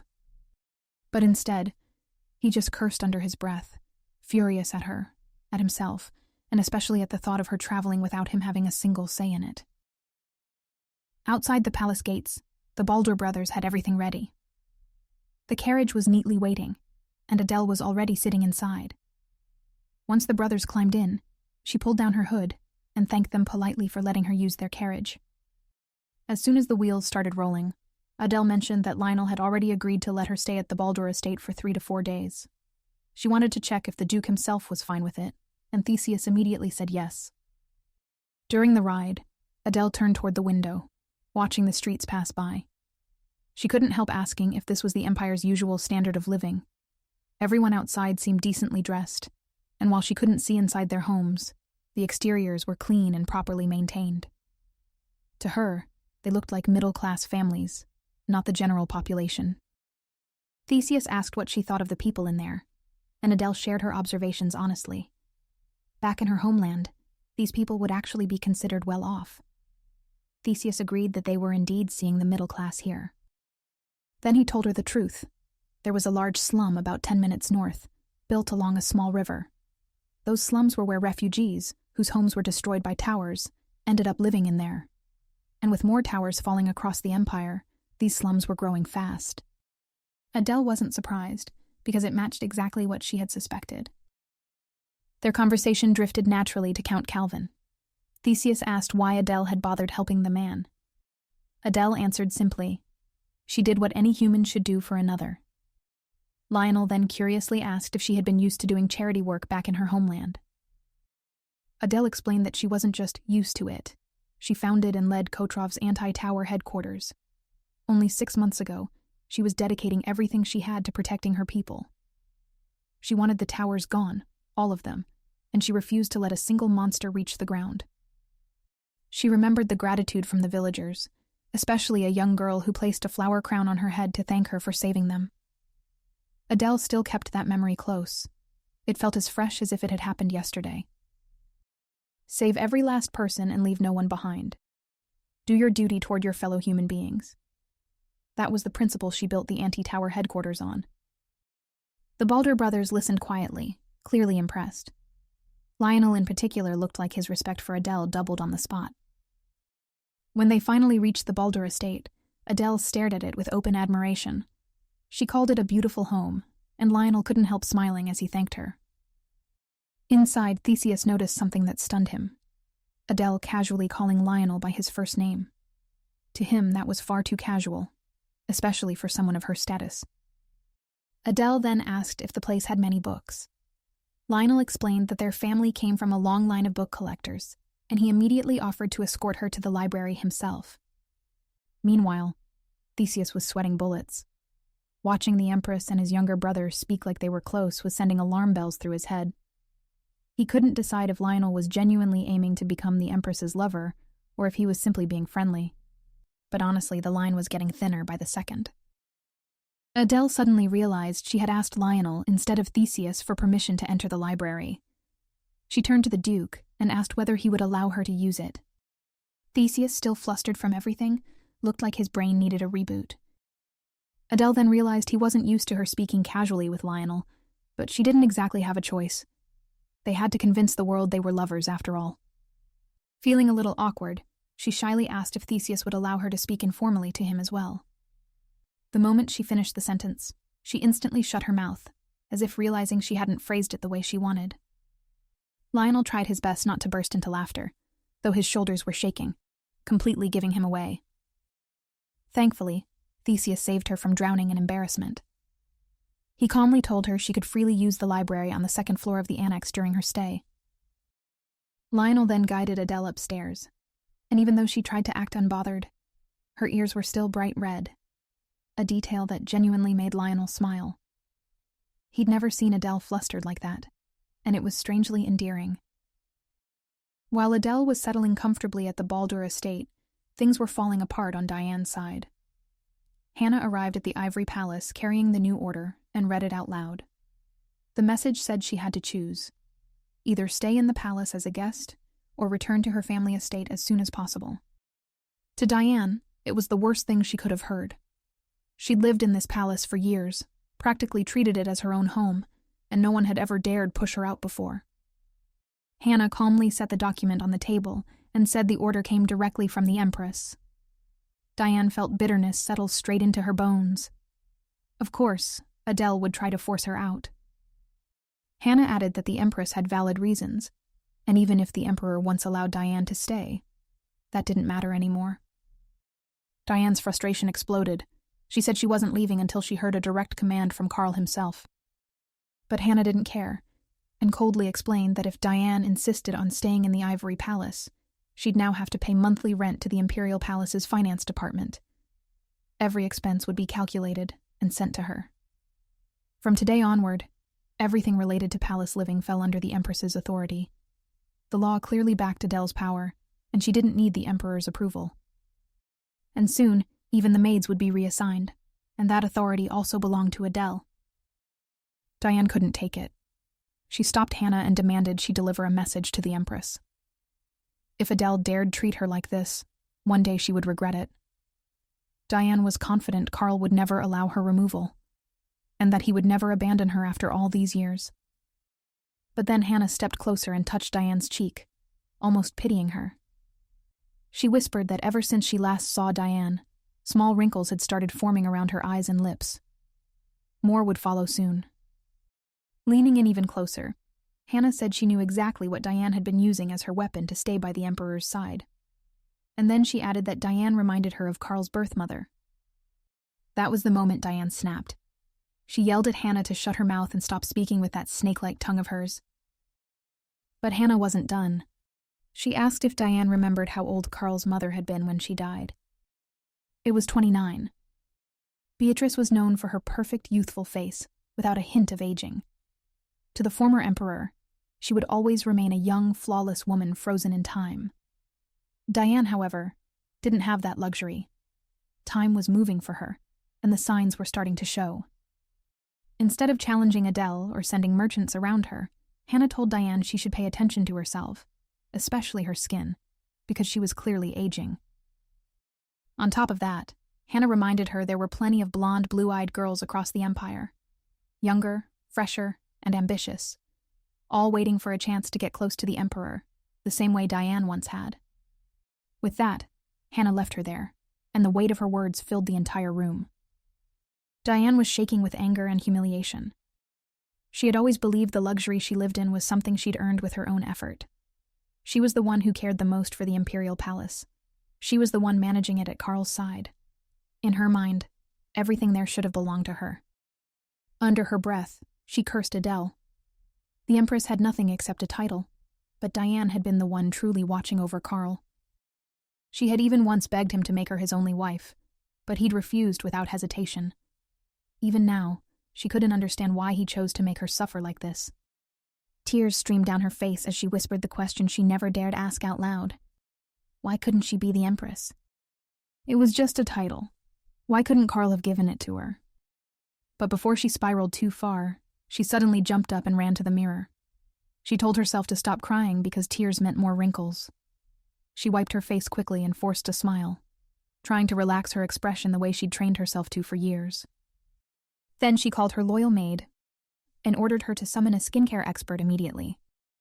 Because if Diane was going to fight for her place, she wasn't going to let aging be the thing that defeated her. Meanwhile, Adele was tucked away in the library again, completely absorbed in whatever book had stolen her attention this time. She didn't even notice the Baldur brothers until they stopped right in front of her. They politely invited her to dine with them, and the moment her stomach growled in agreement, Adele closed the book without hesitation. Hunger won instantly. Honestly, who wouldn't give in? After a tasty meal, the three of them settled with warm tea. The vibe was calm, but Lionel eventually shifted things back to business.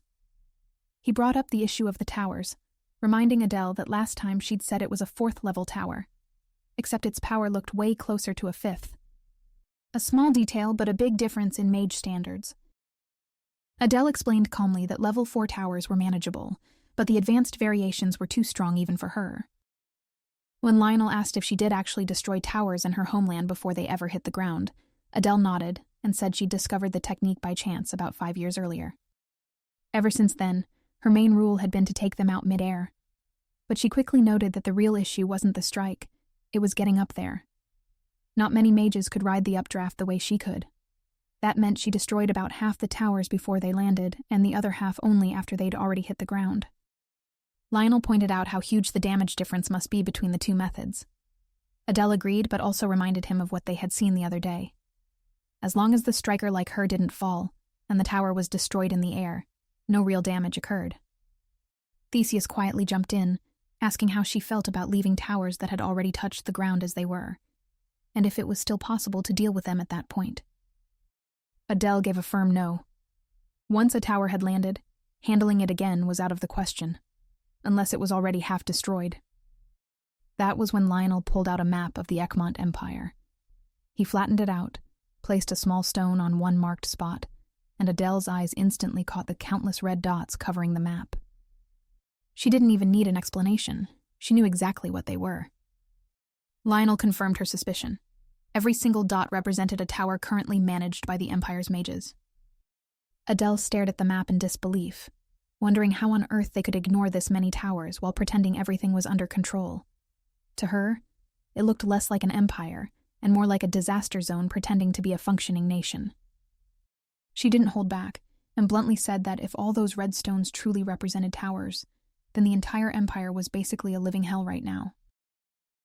Lionel sighed, finally admitting that the situation was far worse than the mages had ever revealed. Then he looked at Adele and asked for her help, explaining that the people of the empire desperately needed her now. A little later, Diane was still standing in front of the mirror, carefully studying her reflection. She was so focused that when her maid suddenly announced the Emperor's arrival, Diane's mood instantly flipped. Then, in record time, she switched expressions, her bright face fading into something pale and fragile. By the time Karl walked in, she already looked like she might collapse from the effort of simply standing. Karl immediately noticed the change. She looked thinner than before, her lips drained of color, her neck so delicate it looked like it could snap if she moved too fast. For a moment, something about that image hit him hard. He felt suffocating, like being pulled into deep water with no way up. Diane saw his expression and misunderstood it instantly. It was obvious. He must be upset because the Empress was trying to push her out. And seeing her like this, of course he felt sorry, and only came to comfort her. So without thinking twice, she threw herself into his arms. However, Karl didn't hug her back. Diane quickly tried to recover, insisting she was fine, telling him not to worry. But even she could tell it wasn't working. The mood had already shifted. Then Karl asked the question that froze her on the spot. Was she the one who sent the merchants to the Empress? Diane went still, her mind scrambling for an answer. Before she could even form one, Karl repeated the question, this time sharper, and added that the amount she offered was equal to the price of a single horse. That's when it hit her. He came to question her. Still, Diane tried to fix it. She quickly explained that she only felt sorry for the Empress. With the extra budget gone, Adele wouldn't even be able to buy basic things. So she acted out of kindness, or at least, that's what she claimed. She admitted it may have been foolish, but insisted she meant no harm. She even tried to clear the price issue, saying she hadn't set it that low and had given the merchant the original amount.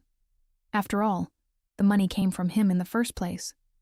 Then she apologized, blaming everything on her impulsiveness. Karl just looked like he regretted coming. The whole situation gave him a headache. He told her plainly there was no reason to provoke Adele. Then he reminded her of something simple. She used to be satisfied with just his love. Diane quickly agreed almost too fast. Karl told her not to forget that. As long as she remembered it, he could still protect her. And then, he told her to leave the Ivory Palace. Diane felt her chest tighten, as if the ground beneath her had just disappeared. Karl tried to soften it slightly, saying he would arrange another residence where Adele wouldn't have control over her, and if she didn't like that option, she could return to her family. But to Diane, none of that mattered. She grabbed onto him, desperate, her composure finally breaking.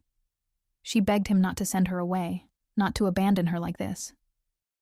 Karl pulled his hand away, warning her not to speak to him so intimately anymore. And just before leaving, he said something that cut even deeper. She was starting to sound more and more like his mother. Then he walked out, leaving her behind without another glance. Deep down, Diane knew he was still being kind in his own way. He wasn't throwing her out completely, and was still offering her something. But it wasn't the same anymore, and that was what hurt the most. Back at the Balder estate, the night finally settled down. The Duke told Adele that the butler would guide her to her room, and that she could ask for anything she needed. Adele appreciated that kind of energy, very different from the palace where every word felt like a trap. They exchanged goodnights, and before leaving, Adele gave Lionel a friendly farewell. Everyone went their separate ways. Except sleep clearly wasn't invited. Adele lay in bed, staring at the ceiling, her thoughts running nonstop.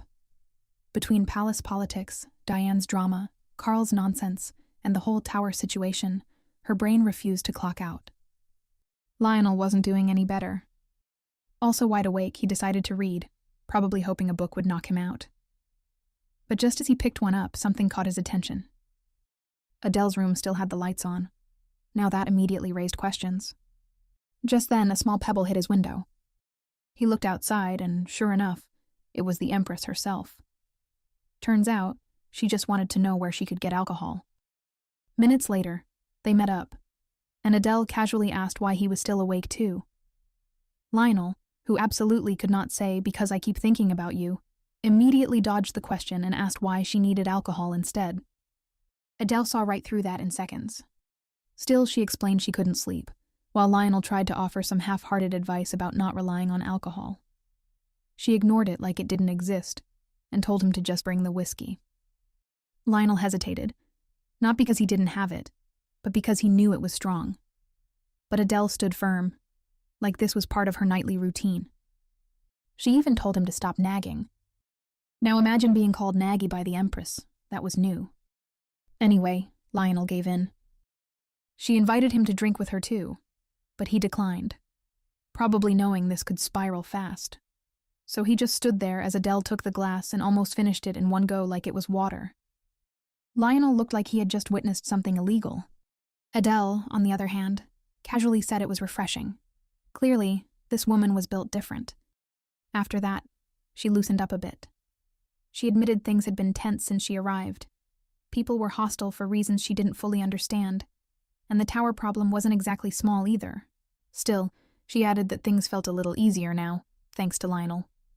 She poured another glass and drank it just as quickly, admitting her thoughts wouldn't stop racing. Lionel, watching all this, commented that she handled things well, and that he respected her for it. Which, honestly, was the most sincere thing he could say without overstepping. She thanked him again after another drink, saying she felt a bit better. Then her attention shifted to a nearby painting, a family portrait. Lionel was in it, much younger. The kid in the painting looked lively. Lionel admitted that, according to his father, he used to be a troublemaker. Nothing serious, just constant, harmless chaos that somehow always managed to annoy people. Adele laughed, imagining it, saying she would have liked to meet that version of him. She even called him adorable without hesitation. Lionel, trying to keep his composure, said he was glad he met her now instead. After all, if he were still that kid, he wouldn't even qualify to stand beside her, let alone be her aide. That just made her laugh more. She told him that even if he wasn't her advisor, he would still be around anyway, probably making her laugh like this. Lionel noticed her cheeks slightly flushed, and that relaxed smile she never showed in the palace. For a moment, the Empress he knew, the cold, distant one, was nowhere to be seen. Right now, she just looked like a normal, beautiful woman enjoying a quiet moment. Adele noticed his stare and gave him a look, clearly wondering what was going on in his head. Lionel snapped out of it immediately and looked away, refusing to let his growing feelings show. Adele, noticing the faint blush, just assumed it was the alcohol, but she found it kind of cute. Not that she said it out loud. Instead, she gave him an opening. She told him he could ask her anything, something he normally wouldn't dare ask the Empress. After a brief pause, he actually took the chance. He asked why she agreed to marry into a distant empire, especially when she had such an important role back home dealing with the towers. Adele spoke about her family, how things used to be warm and stable. Then everything collapsed when her father suddenly died. The empire fell into chaos, and her mother pushed her to marry. Even her work, everything she built, wasn't enough to change that decision. But she also admitted she didn't refuse either. Part of it was her choice. Lionel noticed the shift in her expression. Something deeper was there, something she wasn't saying out loud. So he didn't push and just let it be. Adele also seemed to realize that was enough for one night. The mood had already drifted far from light conversation, so she suggested they call it a night. At the same time, Karl did what he always did when things got messy. He drank alone. As the alcohol settled in, his mind drifted back to the past. He remembered being a child, sitting in the middle of his coronation, surrounded by people praising him, as if he had already conquered the world. Back then, his uncle August told him he was now the most respected man in the empire, promising him everything: power, control, anything he could ever want. Funny enough, those words were meant to be reassuring, and Karl did have everything that was promised to him. So why did everything still feel so wrong? His thoughts kept circling back to Adele, where she was, what she was doing. He tried to brush it off, telling himself she probably just stormed off because of the budget issue. That sounded reasonable enough. Then came the report. No maids had followed her. Even Hannah didn't know where she went. The Emperor, who was used to knowing everything, suddenly realized he had no idea where his own wife was. That didn't just annoy him, it infuriated him. Once he thought about it carefully, the answer came almost immediately. Adele was a foreigner. In this entire empire, there was only one place she could go: the Baldur family. Frustrated, he smashed the glass in his hand onto the table. It shattered instantly. The next morning, Lionel didn't get much sleep. His mind kept replaying one specific moment from the night before. Adele's genuine laughter. It was still ringing in his ears. Eventually, he gave up on trying to rest and headed down to the drawing room with his brother. There she was, already waiting as if nothing had happened. Adele greeted him casually, and even told him she slept well thanks to him. Then she asked how he slept. Lionel, keeping himself composed, simply replied that he slept fine too. As the two walked ahead, the Duke quietly watched them from behind. Something had changed. He couldn't quite place it, but the air between them felt different, subtle, yet noticeable, like something had shifted overnight. A little later, the Duke asked Adele about her plans for the day. She admitted she already had something in mind, but she needed help, specifically, a few trustworthy knights who knew the area well. That immediately caught Lionel's attention. He asked what she needed them for. She didn't hesitate. She wanted to visit the slums, personally from the inside. At that, Lionel declared that he would escort her himself. The way he said it made one thing clear: this wasn't optional. Not long after they set out, Adele, being polite as always, asked if she was taking up his time. Lionel assured her he had the whole day free. No complaints. Soon they reached a river, where things immediately got worse. They had to put on masks, not just for disguise, but for survival. The smell alone was enough to make anyone regret coming. Lionel explained that beyond that river, the Niavara, was where the slums began. Ironically, the name meant something clean and pure. Now it was the complete opposite. Adele quickly understood the situation. The lack of proper facilities, the condition of the place. It was obvious things were bad, but hearing the details made it worse. People handled waste indoors, then threw it outside. That explained the smell. And the burning scent in the air? Even worse, it came from bodies. There wasn't enough space for the living, so the dead were burned nearby. At that point, Adele removed her mask. There was no point hiding her identity here. No one cared. People were too busy trying to survive. As they moved deeper, the scene only grew heavier. People approached them, begging for coins, for food, for anything. It didn't take long for Adele to realize this wasn't just poverty, it was complete neglect. And it wasn't limited to one place. There were multiple slums like this across the empire. By the time they passed through, Lionel glanced at her, curious. He asked if she had seen enough, and more importantly, what she planned to do, especially if the Emperor stood against her. Adele didn't even understand why he would. Lionel explained that Karl already knew about these places. He always had. So the real question was, what if he chose to ignore it, or worse, oppose her? Adele's expression turned cold. She said plainly that anyone who could see this and do nothing shouldn't even call themselves human. She couldn't understand how things were allowed to get this bad. The nobles were doing nothing while the situation kept worsening. Towers were appearing, danger was growing, and yet those in power remained comfortable. What angered her most was their priorities. There were guards blocking roads, but no hospitals, no schools, no proper systems to help people survive. It made no sense. Then she asked the question, what had the Minister of Defense been doing all this time? Lionel didn't answer. He knew he was part of that system. Adele quickly realized she had snapped and apologized, but the weight of her words remained. But deep down, Lionel had wanted someone to be angry about all of this. Her words felt sincere, and it made her feel closer to him. His heart pounded as he declared that no matter what she decided to do, he would support her. Back at the Emperor's palace, reality hit Diane fast. She was no longer in the Ivory Palace. She returned to the VIP guest room she used to stay in, the one she had long outgrown. Servants stood there, clearly overwhelmed, asking where all her belongings should go. There were too many things and not nearly enough space to keep them. Diane ordered everything to be sent back to her family's estate. As evening came, she waited, but Karl never showed up. At first, she tried to stay calm, telling herself he was just busy. But as time passed, that excuse started to sound weaker and weaker. Eventually, she couldn't take it anymore. If he wasn't coming to her, then she would go to him. On the way, a servant stepped in to stop her, carefully reminding her that she was now just a guest in the palace. That word alone probably hit harder than intended. But Diane wasn't in the mood to hear it. She cut him off and made it clear she was going to see Karl. No one was stopping her. When she finally entered his room, the atmosphere immediately felt off.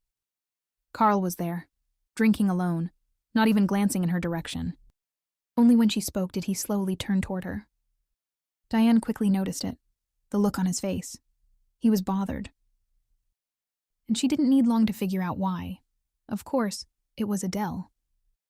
Trying to stay composed, Diane brought it up herself, saying the Empress was probably at the Baldur Duchy. There was nowhere else she could go anyway. She went further, implying that Adele was likely with Lionel. Karl immediately told her to stop, but Diane didn't back down. She insisted that she was the one who had always stayed by his side, that no matter what happened, she would always be there for him. Instead of softening, Karl's expression only worsened. Even his voice carried a cold edge that warned others to step back. Anyone else would have stopped right there. Diane didn't. She kept going, holding on to the one thing she believed in, that she was the only one who truly understood him. Deep down, though, her thoughts were a mess.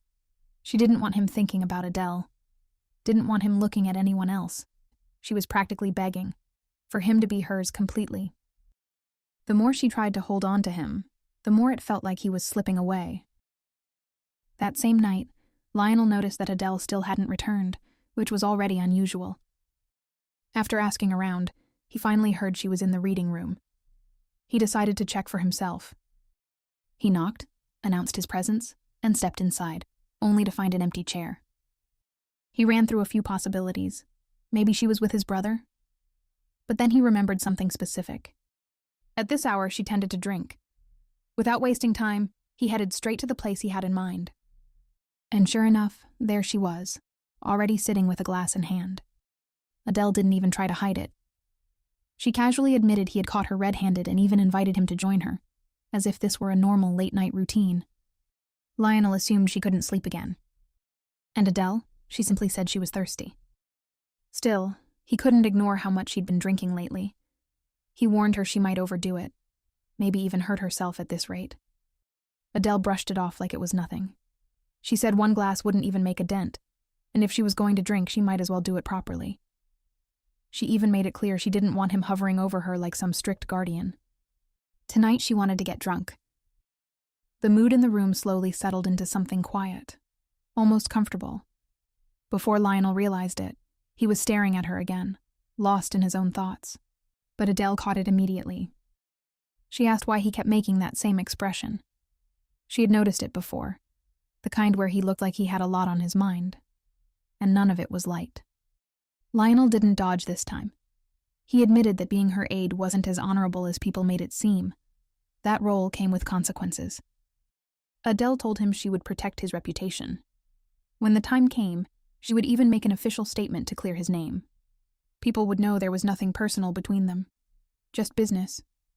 It might not fix everything, but at least it wouldn't leave Lionel's reputation completely ruined. Then she teased him to stop staring like that, or he'd get wrinkles on his handsome face. That was when she noticed Lionel pouring himself a drink. She was surprised, since he always insisted on watering it down. But without a word, he downed the entire glass as if it were nothing. Afterward, he explained that if he had truly cared about his honor, he wouldn't have become her advisor in the first place. He knew exactly what that role entailed. After all, he had been born in the Empire. Hearing that, something clicked in Adele's mind. Did he actually want to be her lover? Lionel quickly corrected himself, saying she shouldn't worry so much about his reputation. Adele, trying to keep things grounded, suggested they maintain proper boundaries. If they acted too casually, people might misunderstand their relationship even more than they already did. By then, she was already feeling the effects of the alcohol. Her words began to slur slightly, and she asked for a glass of water. As she stood and walked toward the window, she suddenly stumbled and nearly fell, but Lionel caught her just in time. Concerned, he asked if she was all right. For a moment, she found herself caught in his intense gaze, as if he were looking straight through her. She almost got lost in it, but quickly stepped back, saying they should stop drinking for the night. She tried to steady herself. Lionel wasn't trying to cross any lines. He had already made that clear. Right now, he was simply being a reliable support, and she didn't want to betray that trust. Lionel gently took her hand and swore that he too would never betray Adele. Meanwhile, Diane was still holding on and pleading, but none of it was getting through. Karl wasn't even really listening anymore. His mind was stuck on only one thing, more specifically, Adele being with Lionel. It just kept looping in his head, getting more irritating every second. Suddenly, Karl walked away, leaving Diane on the floor like everything she said meant nothing. Whatever hope Diane had left cracked, but there was nothing she could do about it. Fast forward a bit, and Adele finally returns to her palace. The servants welcome her right away, already offering to prepare a warm bath. The atmosphere has changed, subtle, but noticeable. It doesn't take long for Adele to guess. Diane is gone from the Ivory Palace. Right on cue, Hannah appears and confirms it. Diane has been moved to a guest room, and her status has been downgraded.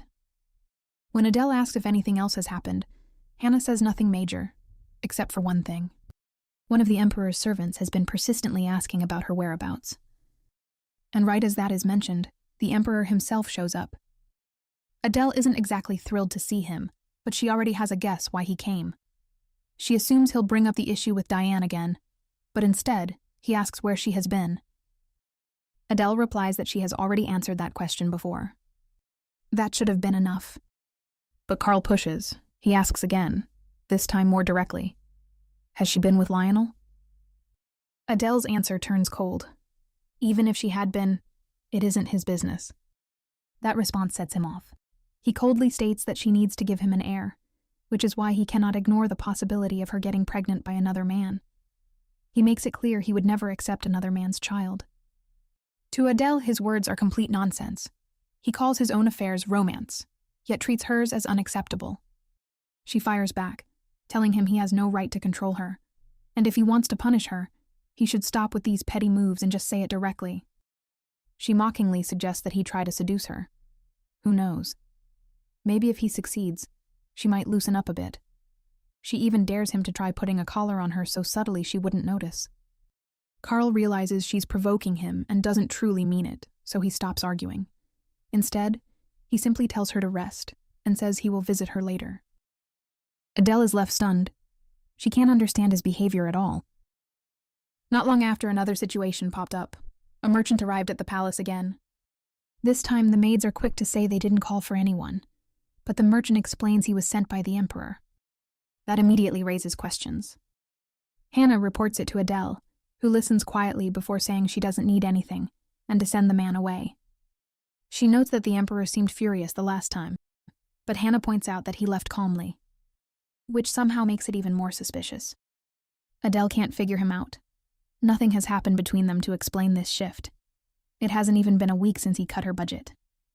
And now this? To her, it just feels like another one of his games. Hannah, thinking ahead, suggests something practical. If the emperor is sending money anyway, why not use it to buy gold? That catches Adele's interest, so she agrees. Soon enough, a chest is brought in, filled with gold bars. It's worth even more than the budget she originally lost. Of course, there's a note from Karl. It says that while he could have given her a budget, he chose to send her a gift instead. The scene shifted to Lionel's internal conflict. Even after everything went according to plan, Lionel couldn't shake the uneasy feeling lingering in his chest. He kept wondering if the Empress had arrived safely. It left him restless, confused. And honestly, even he didn't know what he wanted anymore. Before he realized it, his feet had already taken him somewhere familiar. The room where they used to drink together. Of course, his mind didn't stay quiet either. That night replayed itself clearly, the moment Adele casually asked if he wanted to be her lover. For a split second, it felt so real. Lionel quickly snapped back to reality, brushing it off. But that only made another thought hit him harder. Why had he personally applied when Adele announced she needed an assistant? He could have sent someone else. Anyone else. But no, he hadn't even thought twice. The moment he heard it, he stepped forward himself. At first, he tried to make excuses, told himself it was necessary, that it made sense strategically. But in the end, even he couldn't keep lying. The truth was simple. He had been drawn to her from the very beginning. That was exactly why he had to stop. If he let those feelings grow, it wouldn't just affect him. It could damage her reputation. And that was something he could never allow. So Lionel made a decision. No matter what he felt, he would bury it deep inside. The next day, Adele was greeted by an unexpected sight. Her residence was suddenly crowded with servants and guards, all sent by the emperor. At first glance, it might look like generosity, but Adele saw right through it. If anything, this only confirmed her suspicion. There was no plan to restore her budget anytime soon. Instead, he chose the easier route, sending manpower instead of actual support. Hannah asked what should be done with them. Sending them all back outright might create unnecessary tension. So instead, Adele came up with a more subtle approach. The servants could stay, but they weren't to be given any real tasks unless needed. As for the guards, there were far too many. So she calmly ordered that at least half be sent back. Just as things settled, Hannah added another update.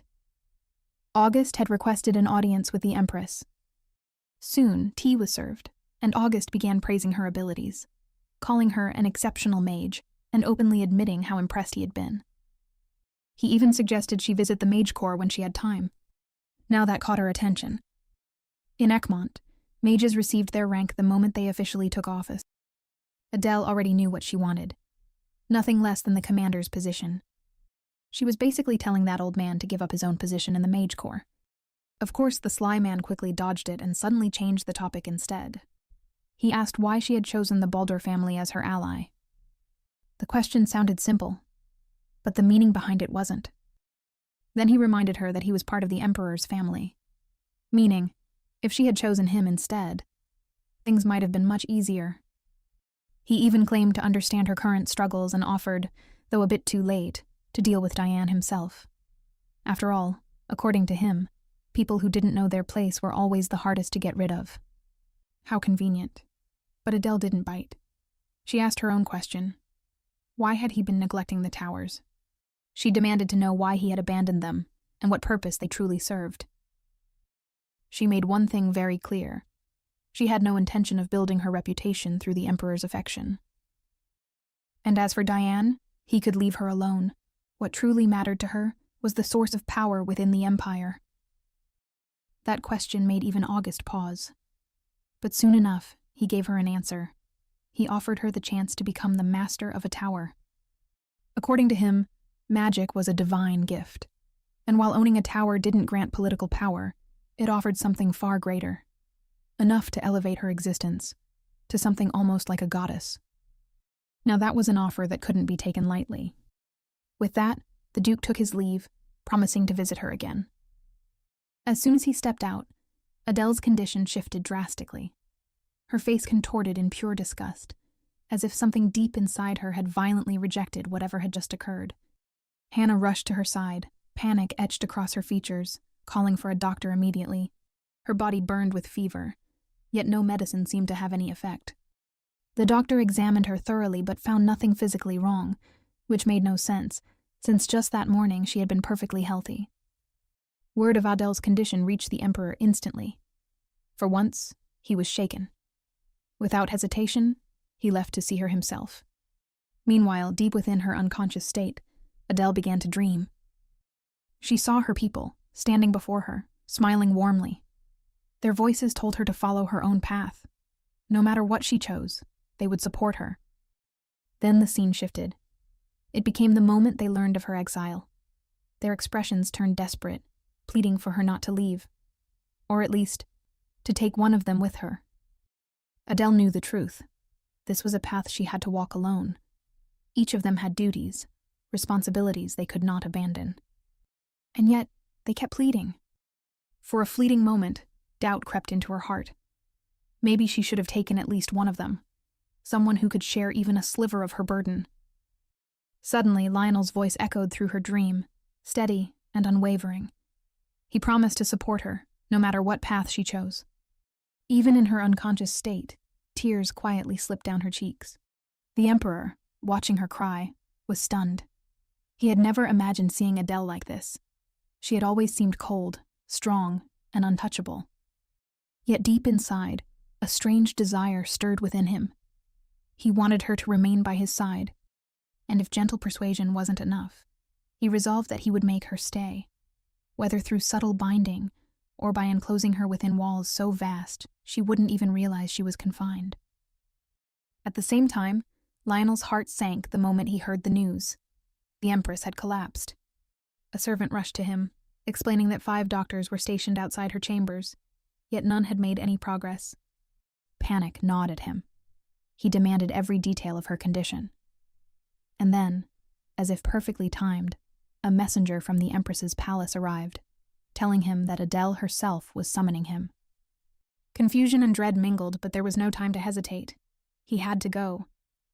When Lionel arrived, there she was, lying still on the bed, pale and fragile, as if the weight of the world had finally caught up with her. He dropped to his knees beside her, hands hovering over her, whispering, pleading, begging her to open her eyes. Finally, her lashes fluttered, and for a brief, precious moment she looked at him. Even in her weakened state, Adele's mind raced. She begged him to call someone from her homeland, at least one person, to help carry her burdens. She named specific people, insisting that any of them would come if called. But doubt swept over her just as quickly. Her trembling voice urged him to forget it all. She couldn't ask anyone to abandon their homeland or family for her sake. Her sense of duty remained as unyielding as ever, even in weakness. Her strength gave out again. As consciousness began to slip, Lionel caught her in his arms, holding her steady. At that heart-stopping moment, the Emperor stormed into the room. Before him, Lionel cradled the Empress. Surely the sight would make his jealousy spike once more. Rumors about the Empress's illness, and the Emperor visiting her frequently, spread like wildfire. At the same time, whispers about Diane grew sharper, people saying she had already lost her place in the palace, that her time was coming to an end. As for Diane, unease crept in, as she wondered where His Majesty had gone yet again. When she asked, the servants coldly informed her that he was at the Empress's palace. Their tone alone was enough. It was clear they no longer saw her the same way. Then, As if her day wasn't already going downhill, she saw her. A maid she had never seen before stepping out of the Emperor's bedroom. Blonde hair, blue eyes.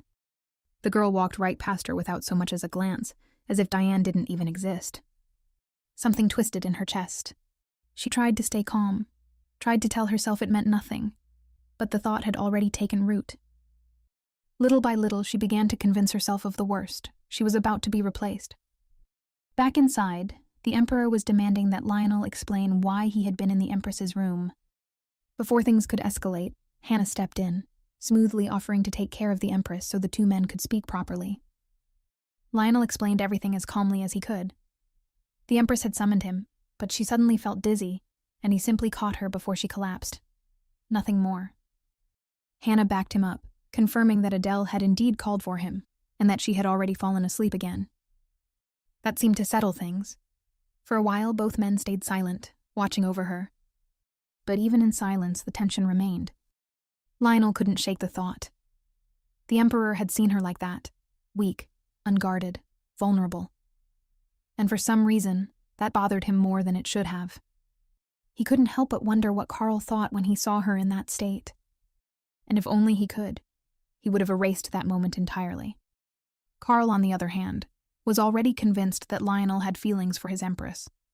In response, he resolved to make it clear who she belonged to.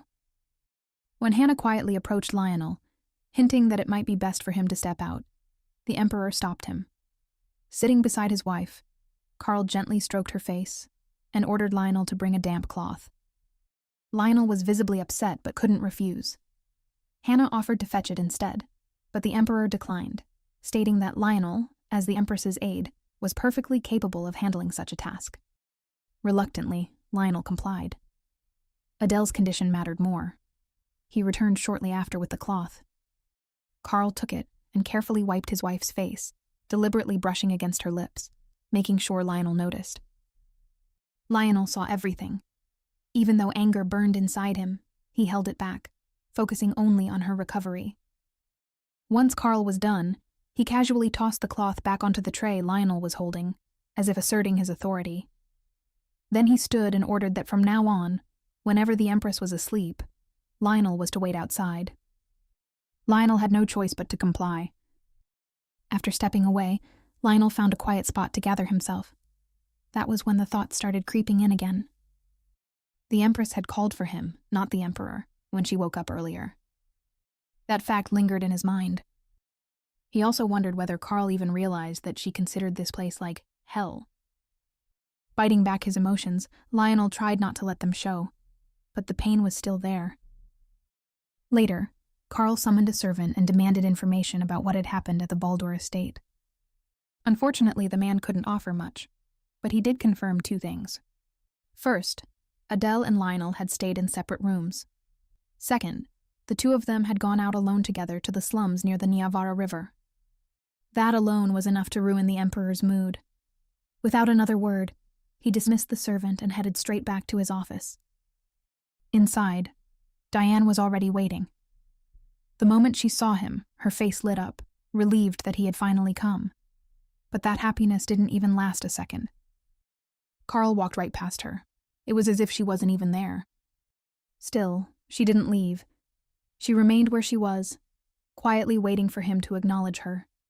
And after what felt like forever, he finally did, asking what she was doing there. Diane struggled to respond, caught off guard by how cold he was acting. In the end, she simply said she missed him. Just then, the same blonde maid entered the study again. Diane watched her closely, curious about who she was. The maid approached the desk and quietly explained that she had come to retrieve some documents. She reported that she had completed her tasks and asked if she should clear them away. Karl didn't even look up. He simply agreed and casually praised her for doing a good job. That's when it clicked for Diane. Hannah's words echoed in her mind. The Empire was full of younger women who looked just like her. And suddenly that harmless maid didn't feel harmless at all. Once the maid left, Karl didn't bother keeping Diane around. He told her she could leave as well if she had nothing else to say. Thinking quickly, she pointed out that he had changed the maid handling his paperwork. She casually praised the girl, saying she seemed capable. then smoothly added that since she lacked servants now, perhaps she could have her instead. Karl agreed without hesitation. He said she could take the maid if she wanted. She thanked him, but internally, she had no intention of letting that opportunity go to waste. Not long after, she went straight to her brother and once again told him to keep a closer watch on the palace maids.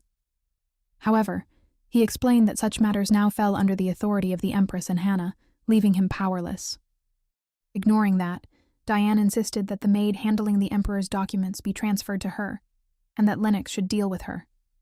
Her brother warned her that interfering with the Emperor's staff could end badly. But Diane clarified she wasn't planning anything extreme. She simply wanted to bribe the girl, silence her, and send her far away from the capital. Lennox hesitated, pointing out that if the Emperor suddenly called for the maid, it would cause problems. Diane cut him off, saying that by then it would already be too late, and demanded he handle it immediately. Soon enough, the blonde maid was seen sneaking out of the palace, doing her best to avoid attention. With Hannah's intervention, the maid managed to leave safely, escaping what could have easily turned into one of Diane's silent removal schemes. Of course, Diane was secretly pleased. Another potential rival had disappeared. When her loyal maid reported that the girl had simply packed her things and fled, Diane immediately put on a soft, fake, sympathetic expression. She even said she felt a little sorry for her. Lorraine, more practical, advised her to remain calm and focus on becoming pregnant instead. After some time, Adele slowly regained consciousness. Hannah rushed to her side immediately, checking on her condition. But instead of answering, Adele asked how long she had been unconscious. It had been 2 days. She hesitated before asking if, during that time, she had woken up and called for Lionel.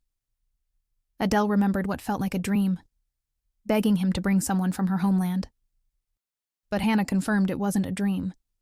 It had really happened. The realization left Adele conflicted. Hannah also informed her that the Emperor had visited frequently, checking on her condition almost every hour. The scene shifted to Diane strolling through the palace when she unexpectedly ran into Karl in the hallway. She immediately noticed he was in a hurry and didn't even acknowledge her. She tried to stop him, wanting to ask where he was going, but he brushed past her without even letting her touch his hand and continued on. Following behind, Diane spotted one of his servants and quickly guessed that the Empress had woken up, which the servant confirmed. He added that he had just delivered the news to the Emperor, explaining why Karl rushed off. Hearing that, Diane's legs nearly gave out. She couldn't understand how Karl could treat her this way. Tears welled up as her heart felt like it was shattering into pieces. Meanwhile, the Emperor quickly arrived at Adele's room, eager to see her condition for himself. Adele already looked much better, standing by the window and staring outside. Karl immediately asked how she was feeling, and she admitted she felt much better. Still, she couldn't understand why he seemed so concerned and suspected he had some hidden motive. They soon sat down at a small table, and the Emperor asked if she had ever lost consciousness while she was in Kotrof. She shook her head, but he still insisted on arranging proper treatment and constant care from the doctors. Adele simply agreed. Anyway, Karl found himself staring at her. He thought her eyes sparkled like sunlight, her black hair flowed like silk, and her noble composure made her look flawless, making her undeniably beautiful. Adele noticed his gaze but didn't understand it, so she remained awkwardly silent. For some reason, the Emperor suddenly thought of his own mother and realized that the two women were completely different. He then murmured her name as if reminding himself that Adele was his empress. Whenever he saw the way she commanded a room with her imperial presence, he once thought he wanted to crush her before. But now he realized he was mistaken. If that were truly his intention, he wouldn't feel the urge to bow to her. He stepped closer and gently pressed a kiss to a strand of her hair. After that, Karl decided not to disturb her further. He wished her good health and proper rest before leaving the room. Adele silently watched him go, completely confused by his behavior. Just recently, he had been trying to control her, turn her into a passive empress, and now he was acting entirely differently. Then she remembered hearing him speak while she was unconscious. She immediately called for Hannah, asking if the Emperor had said anything during that time. Hannah apologized, explaining she wasn't present, but she did notice that the Emperor seemed to be developing new feelings for her. However, that wasn't what Adele needed. What she needed was power. Not something fragile built on the Emperor's affection, but power of her own. She recalled Lionel's advice about becoming an official mage, which would grant her a seat in the council. With that in mind, she decided to meet August again, and instructed Hannah to arrange it. At the same time, news of the Empress's recovery reached the Duchy of Baldur. The moment Lionel heard it, his emotions surged. He was ready to go see her immediately. But his brother stopped him, warning that the situation in the palace was tense. If the relationship between the Emperor and Empress changed, Lionel might need to step back. Lionel refused. He insisted it wasn't time to give up his position as her aide. Besides, they still needed information about the towers, and the Empress had plans for him. Even the Duke could tell that wasn't the only reason Lionel refused to step down. Elsewhere, Lennox visited his sister. He asked about her condition, having heard Diane was unwell, but when he entered, he found her in surprisingly good spirits. Then he noticed her holding her stomach and wondered if she might be pregnant. Diane revealed that the healer believed there was a strong possibility, though it was still early. She explained that her loss of appetite, nausea, and mood swings could all be signs. Lennox was thrilled. To him, this child could change everything. He even thought that the child had come at just the right moment. Now, all Diane could do was hope it was a boy. What once felt like hell was slowly starting to look like paradise for her. Back to the Empress, who was now preparing to leave. Hannah looked concerned, given that Adele had just recovered, but the Empress assured her it wouldn't take long. She ordered a maid to accompany her, and promised she would return soon.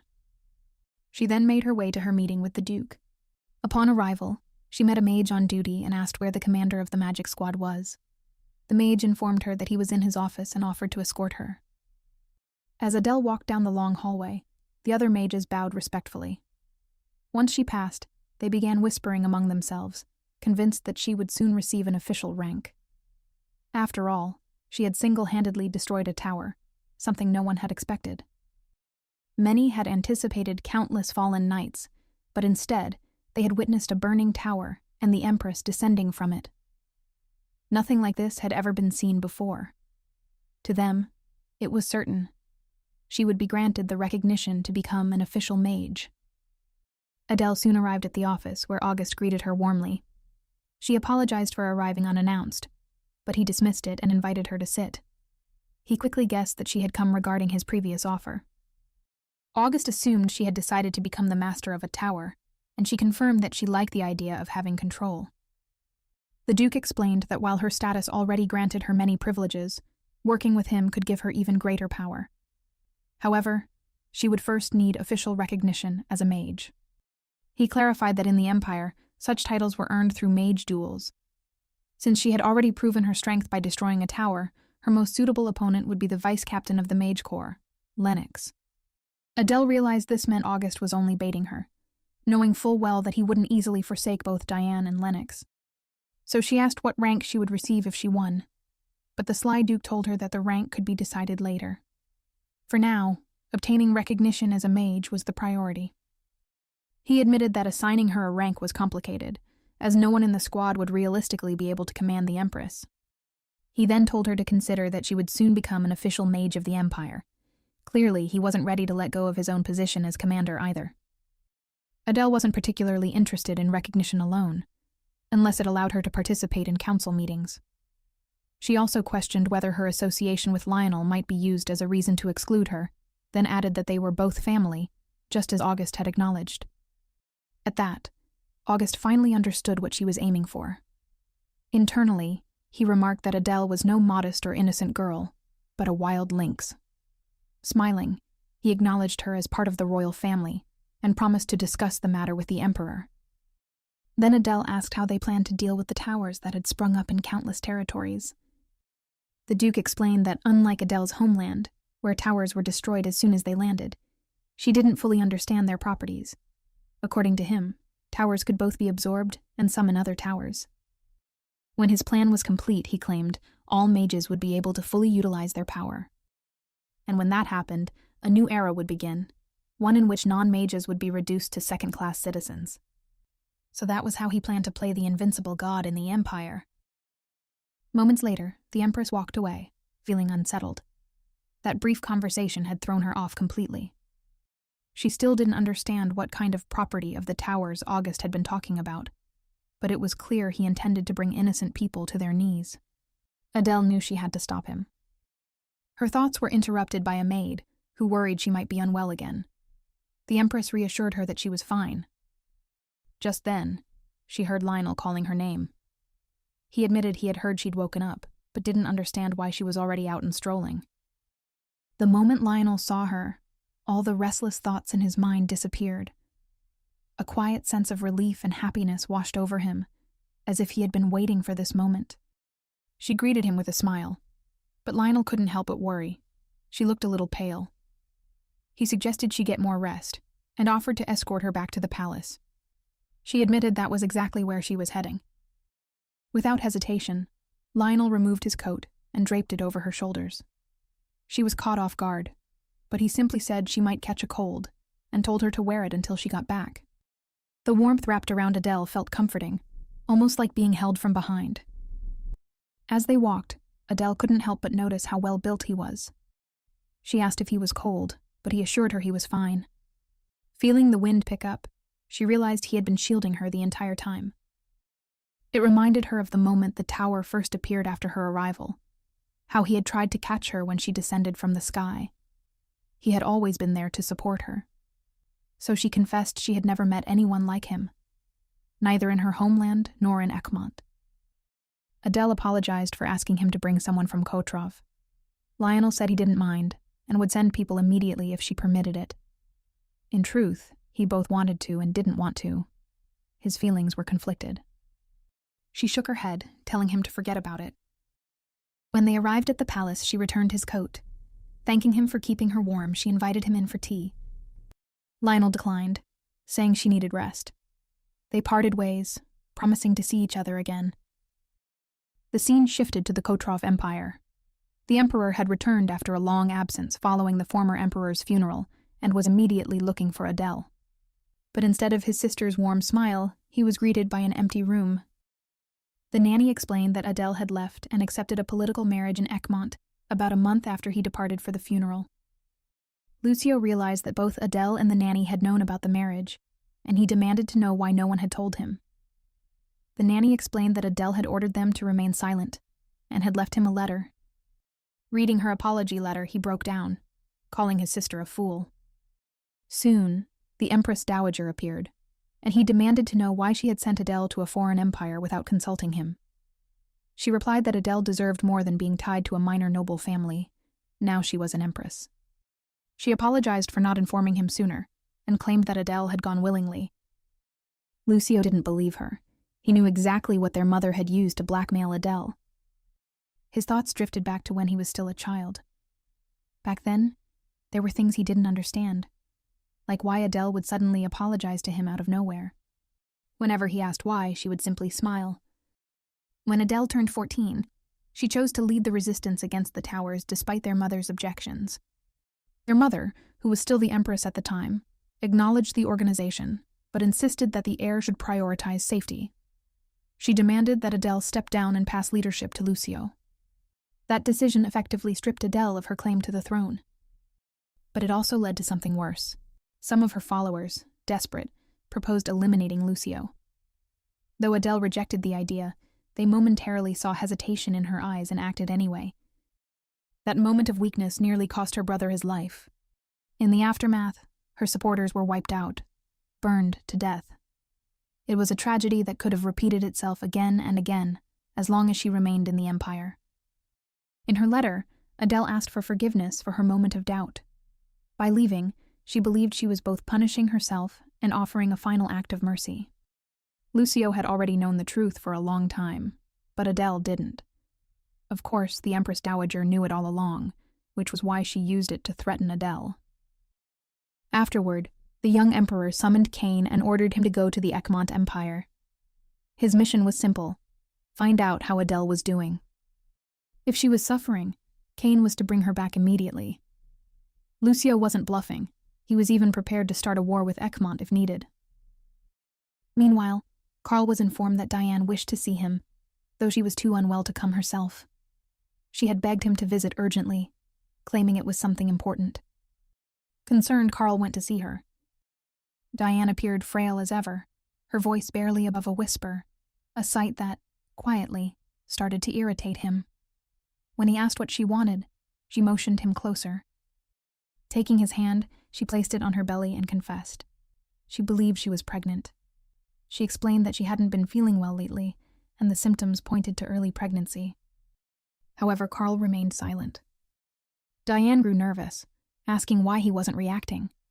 His unreadable expression sent a chill down her spine. It wasn't what she had expected at all. Slowly, the Emperor pulled his hand away and asked if the palace doctor had confirmed it. She admitted that it hadn't been confirmed yet, but the signs were clear. The final result would be known in about a month. Hearing that, Karl simply turned and walked away. Diane tried to stop him, sensing that he wasn't pleased.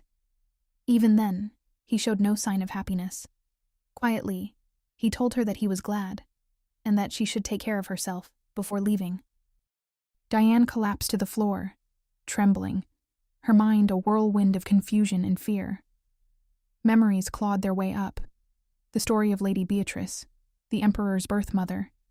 She had given birth, yet her child was taken immediately. She was never acknowledged, never allowed to raise him. Karl had always pitied his mother for that. Diane had believed he would never let the same fate touch her. She had believed he would care for her differently. But the truth was unbearable. Even as Emperor, Karl had never corrected the records of his birth mother, despite having the absolute power to do so.